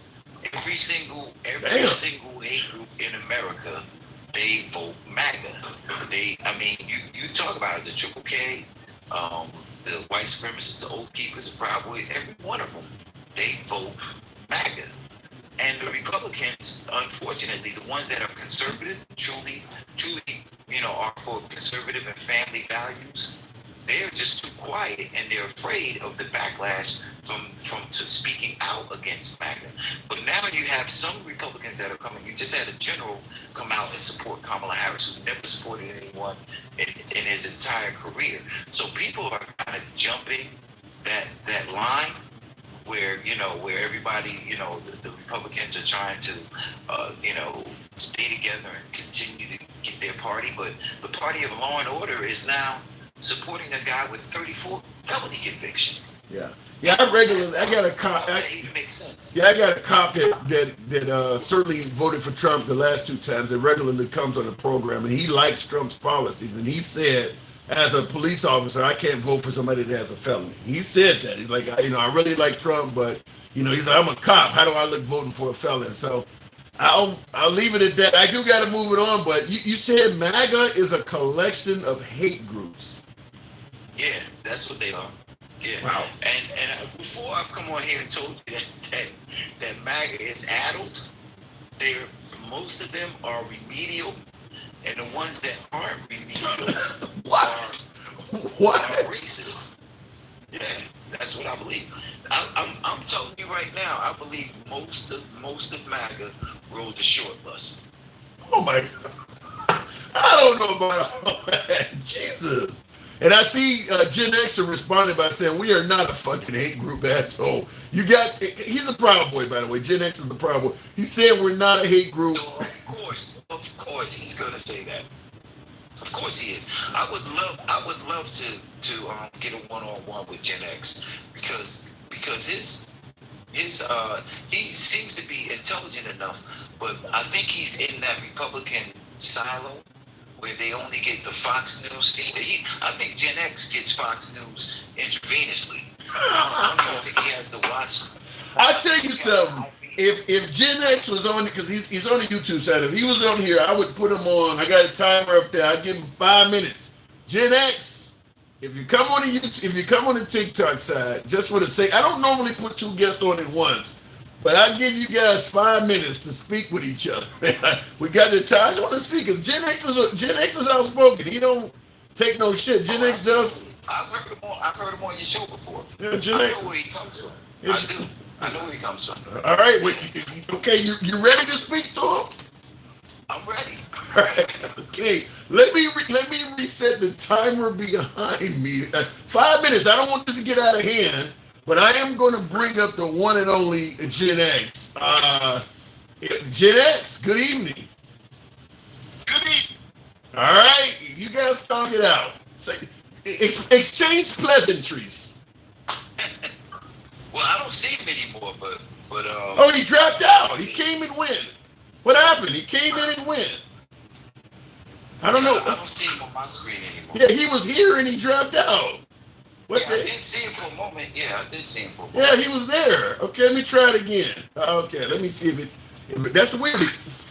Here he comes. There he is. Okay. I'm sorry about that, Jim. I went to put my phone on the little screen thing, and it fucked up.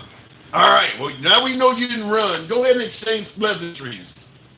All right. No, I got called out, so I got to come on, and I'm a man. I don't do it behind a false face. I'm gonna put my camera on. What's happening? Truth is irony. How you doing, my friends? What's up? Since you cammed up, I'll cam up too. You got 5 minutes. Make it count. Well, you need me to repeat what I just said, because I believe that MAGA is a collection of hate groups. I don't believe it's a political party. I don't believe you have, as the MAGA group, I don't believe you have any political policies to stand on. I believe that every single hate group, every single anti-black, anti-Hispanic, anti-Semitic, anti-LGBTQ group, all of them vote MAGA, and that's the side that you stand on. Okay, well, here's what I will say is I'm not going to speak for other groups because I don't belong to other groups. I do belong to who I belong to, and I'm not going to say because I don't want to get Kim's thing banned. We're not a hate group. We're a drinking club. We've always been a drinking club. Regardless of what CNN tells you, regardless of what Fox tells you, or ABC, or NBC, or any of the media outlets, we're not a hate group. Now, is there shit we hate? There's shit that everybody hates. But are we a prejudiced, racist hate group based on bullshit? Absolutely not, man. We're a brotherhood who pushes each other to be better men. Our object is to make each other better men. Have we made good choices 100% of the time? Probably not. But what group has? What I can say is I respect a man based on the merit of his character and not the color of his skin, because I believe in here that's the right thing to do. So to say I'm part of a hate group, I'll call it out. That's bullshit. Is MAGA built on hate groups? Again, I can't speak on other groups. I can speak on the Proud Boys. We're not a hate group, never have been, never will be, or I wouldn't have joined. I'm Italian and Indian, not American Indian, like carpet flying Indian, 7-Eleven Indian. That's racist right there, bro. Carpet flying Indian. That you don't think that's a racist trope? I'm allowed to say it, man. I'm Indian. I get a pass, baby. Gandhi gave me a pass, motherfucker. Carpet flying Indian. So you're proving my point, man. I should just be quiet and let you keep speaking, because you're let's hear what you got to say, man. Where's your evidence that any group, any MAGA group's a hate group? Okay. Are you familiar with the Triple K? Yeah, unfortunately they're not part of MAGA, but go ahead. Yes, they are. Yes, they are. Who do they vote for? Show me some proof. You got proof of that? MAGA, listen. The Triple K endorsed Donald Trump, the same person that your group endorses, the same person that neo-Nazis endorse, the same person that the white supremacists, the 3%ers, the hold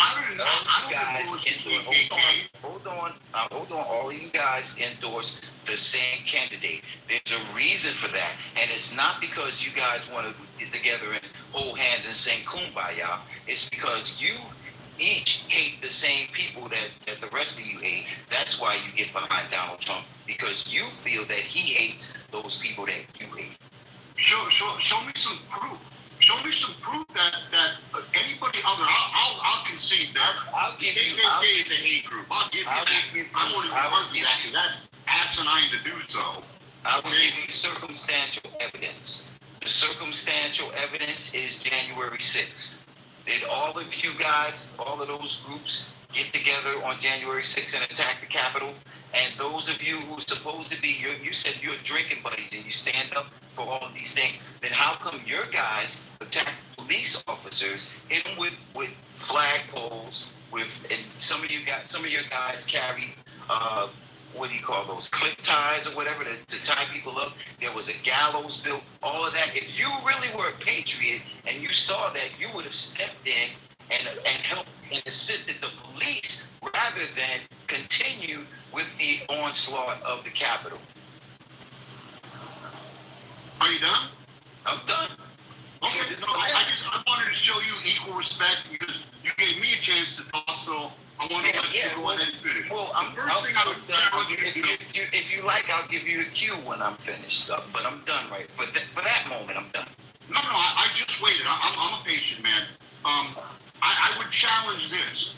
I want you to show me, or if you can, show me one picture of anyone in the crowd at J6 wearing yellow and black, a Proud Boys hat, a Proud Boys t-shirt, or throwing up Proud Boy. You can't, because they weren't allowed to claim Proud Boy. That wasn't about a group. That was about a movement. That was about the MAGA movement. Now, whether that's right or wrong, that's a moving the goalpost. That's a different discussion. What I'm saying, the Proud Boys did not represent J6. That was not a Proud Boy thing.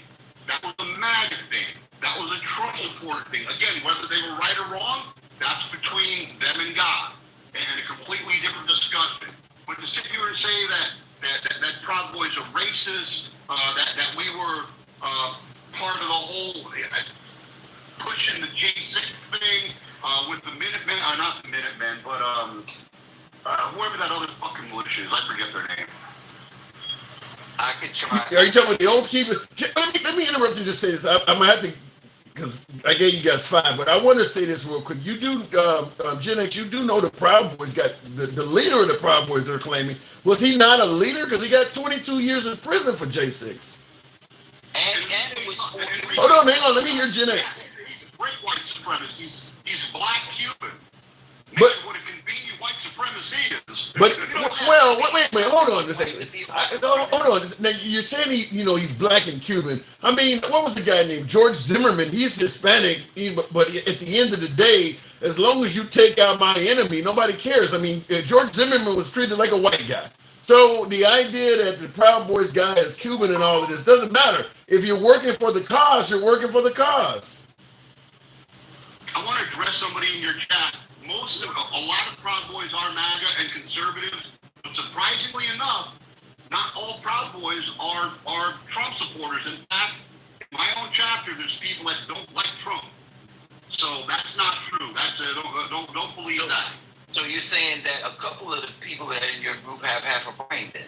So my point is this, dude. Yeah, we should be stand. Listen, if you stand with people and attack the Capitol, attack Capitol Police, and you stand with them, and you do nothing to assist the police, then you are as guilty as the next guy. You know how many people have been charged with a crime, or I won't say the word murder, because they were also involved in a crime being committed that led to a murder or smurder.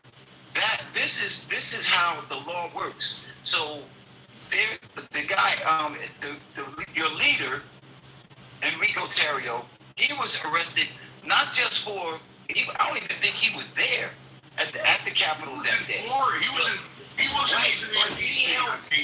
helped plan it, and they proved it and convicted him for it, and he got 22 years, dude. Bullshit. That's bullshit, bro. So you're saying that not only do you guys attack the Capitol Police, but now you attack the judicial system as well. You saying they made that stuff up on it? Okay. We didn't. Nobody at Capitol Police didn't get attacked. All right, I do. Why did 140 of them have to go to the hospital? That's bullshit. Okay. Okay. I am. Okay. The only person that lost their life on J6 was a woman named Ashley Babbitt, who was shot by one of Nancy Pelosi's bodyguards, who shouldn't have had a gun in the first place, because this imbecile left a loaded firearm in the bathroom when he went to the bathroom on Capitol Hill. Okay. I'm gonna have to move it on. I wanted to give you guys 5 because this is good shit. I appreciate it, but I got other folks holding on. But I do want to say this before Listen, I appreciate the opportunity. Gen X, I ain't mad at you. You're not my enemy. I think that you're just misinformed, and you seem like a good dude. I've heard you on these lives, and sometimes you make good points. Gen X, hold on. Gen X, in regards to you talking about the Proud Boys on January 6th, there's a lot of men in yellow here in front of the Capitol building on that day. You see on my screen, this is the Proud Boys at January 6th. Huh? That's not J6. Then where the hell are they at? That is not J6. You're telling me this? Where are they at then? What is this? They just went there a different day? J6. Show me a date on that, Tim. That is not J6. There was nobody in colors on J6. Nobody. That I know as a nobody. Hold on, let me see if I can shrink this page. Oh, so you're out of here. Let me say this to Truth Designing. Hey, Truth, thank you so much for a respectful conversation. God bless you. Godspeed, man. And may nothing but good come to you. Have a great night, my brother. And I appreciate the conversation, dude. You're not my enemy. We have different perspectives, and that's okay. We're American, and we're allowed to have that. There you go. By the way, Gen X, the caption in this is Proud Boys, Joseph Biggs, center left, yells along fellow Proud Boy Zachary Rail, center right, on January 6, 2021. This photo. Can you shoot me that link? Yeah, I can shoot it to you. I mean, Gen X, let me just say this, and then I know, Tim, you got to go on to the next group. Let me just say this. You previously said that you can't speak for everybody. So if you have a chapter of your Proud Boys, do you all link up all your chapters and you all stand on one accord on everything? Because perhaps your chapter said they would wear their colors, but maybe everybody else didn't do that. So you got to think outside the box, man, because what we're talking about is these people try to stop the peaceful transfer of power, which is treasonous and traitorous, and that's what Donald Trump was okay with. For 3 hours, he sat and looking at it and did nothing. Nothing. I'll tell you what. Defend that, dude. That's undefensible. Truth, I'll tell you what. When Tim goes off, I'm going to go on, and you're more than welcome to come on. I would love to have a discussion with you, brother. Okay. All right, gentlemen. Follow you, because Gen X, peace out. Much love, man. Thanks for having us on. I love this forum. This is awesome. Thanks, man. Tim, you're amazing, bro. Appreciate it. Number love to both of you gentlemen. Appreciate it. Come on back anytime. Now, we don't normally do that. That was a bit different simply because I wanted those two individuals to talk. Maybe we'll investigate doing something like that in the future. I don't generally have two guests on. The reason why, folks say, why don't you do it? Because there are plenty of lives out there where they have multiple guests on, and it usually is a gab fest. Those two gentlemen were very respectable. You see, even though they didn't agree on much, they even were fairly salutary. They kind of gave each other goodbye salutes and things like that. If we could have that type of a forum, I would have it all day. But unfortunately, if you notice the other lives all over TikTok and other social media platforms, it's normally not that respectable. So I would certainly be willing to try it in the future if we could have it done in that manner, but if it gets out of hand, so be it. Looking in the comments, Hey, by the way, yeah, this was on January 6th. I'll send it to you, Gen X. You asked for this. By the way, the article is titled, if I can get my computer to work right, Proud Boys were thirsting for violence on January 6th, DOJ says in closing arguments. So this is obviously why the January 6th hearings committee trials were going on. And so this photo was used as part of that. But in addition to the fact that there are clearly men in yellow in this photo, and I seen one of them wearing one of the hats. I seen some of them with that hat on, like Gen X just had on. But anyway, they blocked out. I don't know what kind of hand symbols they throw up, but some of that's, I don't know if I can show it to you on a monitor, zoom in close enough. But some of them are throwing up hand symbols that they've chosen to block out. So I don't know what hand symbol, hand gesture they throw up, but there's 3 or 4 of them in the audience doing that, and they kind of, they use the low graphics, so you can't really tell. It pixelated it, so you can't tell what it is. You can't tell it's a gang signs. Yeah, I mean, it is a gang. We don't refer to the Proud Boys or Oath Keepers like a street gang, but it really is the same thing. It really is very similar. They have a different method of operation. They're not going around, stealing copper off cars and things. I mean, they represent something else. But yeah, it's very similar to a street gang. It is a gang. Looking at the comments real quick, and I see somebody on YouTube is actually using emojis to throw up the symbol that apparently is in here. All right, meatball popsicle. Don't get out of hand with that. Wow. Okay. All right. I'm assuming this, like that okay symbol. It might be that. I don't know. I don't know enough about these groups to make any kind of accusations. I'll leave it at that. I don't know. I'm not going to call them hate groups or anything. I don't know enough about them to say that. I'm just reading an article here and showing you that. Anyway, getting back to the regular program, the whole topic was about President Trump promising to be great for women's reproductive rights and for women's rights in general.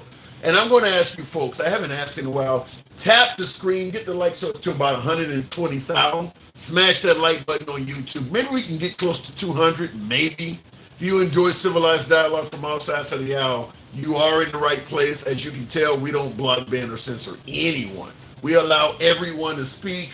We are indeed MAGA friendly. Been that way since day one. We always will be MAGA friendly. If you enjoy this type of dialogue, follow the program on TikTok, a subscription on YouTube, if you will. Trump is smart, unlike Harris, that gets told what to say. Could be, and I see you, Gen X. I see you also throwing up the symbol. All right, so I'm learning what the symbol. Somebody will tell you this. Kyle Rittenhouse, the guy who had to act in self-defense in Kenosha during a Black Lives Matter rally. I do believe what he did was in self-defense, but Kyle Rittenhouse was accused of throwing up this very same symbol that folks on the right swore up and down was meaningless. Didn't mean shit. This is not a racist symbol. It doesn't mean a damn thing at all. The liberals are just making up shit. Sure is interesting how it's coming up now. Kyle Rittenhouse, there's a photo of him throwing that same symbol up. I just want to point that out. Wow, you guys don't be realizing that, do you? History, once it's on the internet, it's there forever. But Kyle Rittenhouse threw up that same symbol, and people tried to swear up and down it didn't mean a damn thing. And now they're all in my comments throwing up the same thing. You guys are funny. All right, let me go back to the box. Worst president in American history since Honest Mechanic. I'm assuming you're talking about Biden. Rittenhouse is a Proud Boy, says D-Boy. Is he? Or Proud? D-Boy, you said, I didn't know that. Is he? All right. Like I said, I don't want to get too deep because I don't know about, I'm going to admit ignorance that I don't know enough about any of these groups to judge them in any way, fashion, or form. That's why I believe in having a free speech forum, leaving it open to all of us to get out dialogue, because I think we can all educate each other. Nobody has all the damn answers. Nobody's a know-it-all.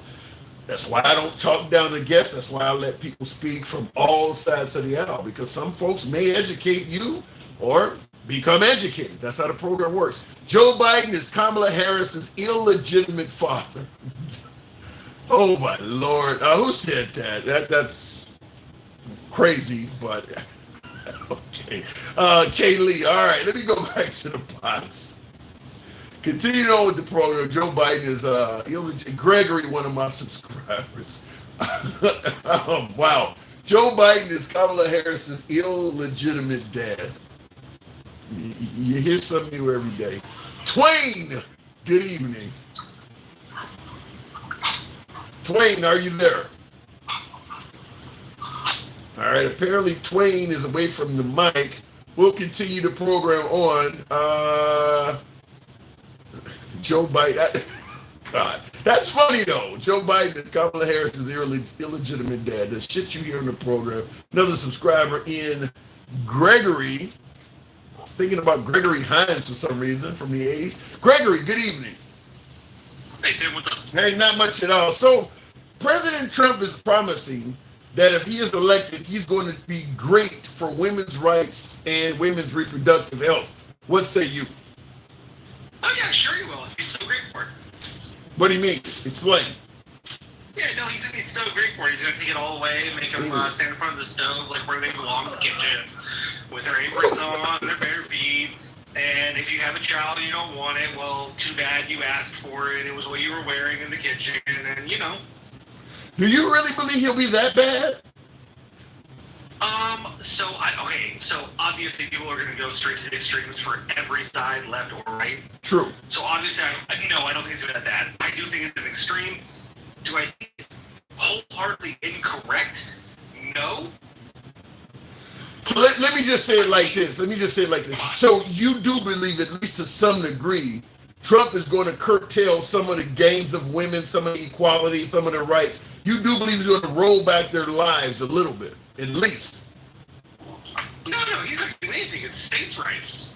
He didn't do anything. It's all the states' rights, but it's his fault. All my credit, but it's states' rights. So you believe he will give the states the right to make their own decisions, and many of those, and some of those states will do it. He's going to give states the rights, knowing on purpose what he's doing is harming people and saying, "Oh, I didn't do it. Everything that bad you guys hate, I didn't do it. The states did it." But he's literally going to be the one that's causing it. Yeah. Well, that's kind of what's going on with the pro-choice debate, is that Trump is saying, and his supporters are saying it too, he didn't take away any rights, he just gave it back to the states. Oh no, so I'm being super facetious. I 1,000% think he's at fault for everything. It is all his fault. He's already claimed fault for it, and my wife and daughters can be harmed because of it. He's a piece of shit. Oh, so obviously you're not MAGA by any means. Oh no, fuck MAGA. MAGA is an extremist fucking group. They have taken away from the Republican Party. I wish we could still reach across the aisle because of them. And until they're gone, we fucking can't. Oh. And I see in the comments real quick, before we continue on, Ed G says, I'm Mexican. I'm Mexican. I'm Mexican, family of illegal immigrants. Grew up with a lot of blacks, Indians, and Asian friends. Who do I hate? Now, do you buy into what my last caller was saying, that MAGA is comprised of a bunch of hate groups? You talking about Gen X? Well, Gen X was talking to, I can't remember the other gentleman's name. I actually very much enjoy Truth is irony. He was saying that. Truth is irony was saying that MAGA is comprised of a bunch of hate groups. Do you believe that? Yeah, I agree with Truth is irony. Truth is irony because it's comprised of people who always have a certain feeling in their blood, certain feeling in their chest, certain feeling in their thing that they're too pussy to say anything about. And when someone finally says, "Hey, it's okay to be like this," they act like that. And then we finally stay in the low ground and go, or start high ground and we go low road and start beating the shit out of them verbally. They go, "That's rude." And go, "No, your guy fucking started this back in 2016. Making the normal of talking shit." So you do agree with you a pussy or a piece of shit or a racist? You started it. So it sounds like you do agree with the notion that, because some folks are saying that Trump made hate comfortable again, like made it so that people who may have been, you agree with that? Without a doubt in my mind, Trump made people have the ability to hate out loud again, yes. Wow. And what that party alone not Republican, the MAGA group is talking, hey, let's, the people who say, hey, if XYZ happens, civil war. Why the fuck do you want that? Yeah, I don't have an answer for that. You are correct, Eric. If we don't win a 4-year election, we want civil fucking war. You are insane. There are people talking about civil unrest. There's no doubt that I get folks on the program all the time. Locked the fuck up in a mental institution. So do you think Kamala Harris? You want a war in our country again? Seriously? What happened last time? Yeah. No argument for that. No argument against. Do you think Kamala Harris is capable of doing the job? I think she's capable of running the country. I mean, her credentials speak for herself. She's done a lot as far as, like, for the people, not necessarily for everybody. And I understand that some people are upset about things that she's done or things that they think that she's done. But most of these people think that she's done. They haven't looked into and realized she hasn't. Like the negative parts, like, oh, well, she held these, she held this information from the courts while they were on death row. Yeah, she fucking put a stay of execution to make sure the evidence wasn't going to pardon them, and then realized it wasn't going to pardon. She goes, oh, well, no, you're still fucking guilty. Yeah. I don't, something. She saved their lives for an extra, month. Yeah. Me personally, I often use the same thing that I heard Trump supporters say. When Trump got elected, people were bringing up, indiscretions as wives and all of the shit he done in the past. And the common response from MAGA was, I don't really care what he did back in the day. I'm only focused on what he does while he's in office. And then all of a sudden, once Biden gets elected, the crime bill is okay to discuss, and they're bringing up Willie Brown. I'm similar to MAGA. I only care what's going on now. I don't want to hear what she did as Attorney General 30 years ago, because I do know that MAGA would not give a damn what Trump did 30 years ago. It would be irrelevant. So I don't know why, Biden's history is irrelevant. Biden's history is suddenly relevant. Kamala's history is relevant. But when you bring up something from Trump 25, 30 years ago, they don't give a damn about it. So I'm kind of like that on all of them. My ex-girlfriend I fucked has nothing to do with my wife and my kids right now. Yeah. So the conversation of, oh, well, what about, she fucked her way to the top. Well, that, first off, A, that's misogynistic take because everyone has sex with people. B, almost all of her positions are a elected position from the people, not from the person she had sex with. So get fucked on that goddamn argument. And C, look at her positions and everything she did. Most of the positions everyone tries to say she did this and this and this and this. That wasn't her job. Her job was a different part of that area of jurisdiction. So when people try to blame her for shit that the cops and the lower courts did, not her fucking job. Yeah. Well, the thing about it is, if you're an attorney general or a district attorney, which is what she was in a town where if the state of California says marijuana is illegal and the police arrest somebody and charge them with marijuana possession, her only choice is to prosecute. She has to do that. That's her job. It ain't her job to determine whether they can, if they got them dead to rights, she has to do the job, and the 3 strike laws were not created by her. So I don't see why she's getting all the blame. Yep, her job is to say, hey, you were prosecuted, court said this, jury said this, prosecuted. Yeah, she doesn't hand out the judge is the one that's going to sentence the people. I mean, she's doing her job. They brought in a criminal. And by the way, this is something I don't understand. When have you ever heard the right criticizing somebody for being too tough on crime? Oh, no. Nobody's too tough on crime until it's against their fucking political ideology, and that makes them a fucking fake piece of shit. Tell us how you really feel. Gregory, I got to move it on. Wow. No, I'm never going to pull punches. I've been here 3 or 4 times now. I will never pull punches. You have an unrestricted live. Fuck these people. They don't know shit about fuck. They don't research anything. They don't do goddamn anything to pull any of their fucking facts or feelings. Everything is feelings for them. And now they're losing because we are happy in our party. Get fucked. Fuck you. I hope you fucking crawl into a ditch and lose. All right, Greg. Appreciate you coming through. All right, passionate opinions, folks. When we say uncensored dialogue, there you have it. No, you read somebody so angry they were just reaching for curse words and they were out of context. He said they don't give shit about fuck. I've never heard those two words used like that. But look, passionate opinions, that's what can happen. By the way, tap the screen, get the likes up to about 125. Can we make that happen? I see Clarence Costa says win. Gregory, favorite, my last guest. Get the likes up to about 125. Same 125K. Same on YouTube. Smash that like button. We might be able to do 200. I don't know. Smaller audience now. But certainly smash that like button on YouTube, if you will. Greg is a Trump derangement example, says Matty Boy. And by the way, Matty, you had made a comment earlier I wanted to point out where you said that the things that Trump did in his past did not happen while he was in office. And the things that they're bringing up on, say, Biden or Kamala Harris happened while they were in a position of power or something of that nature. I understand your point. And you make a point. One is in, Trump was just a businessman and they were holding government office. But that doesn't exclude you for if you're doing things that people might think makes you a piece of shit. You don't get excused because, well, I'm a citizen right now. I'm just going to say when you're running for office, what you did shouldn't, look, some people, they're bringing up, some of the things that Tim Walz may have said or done. Certainly we're pointing out things that J.D. Vance, 30 years ago though, people changed. 30 years ago, Trump was saying he identified as a Democrat, talking about assault weapons bans. Trump was a totally different person back then. And to me, at this point, I'm like, let me see what they're about now. Certainly, the whole Willie Brown thing is completely irrelevant.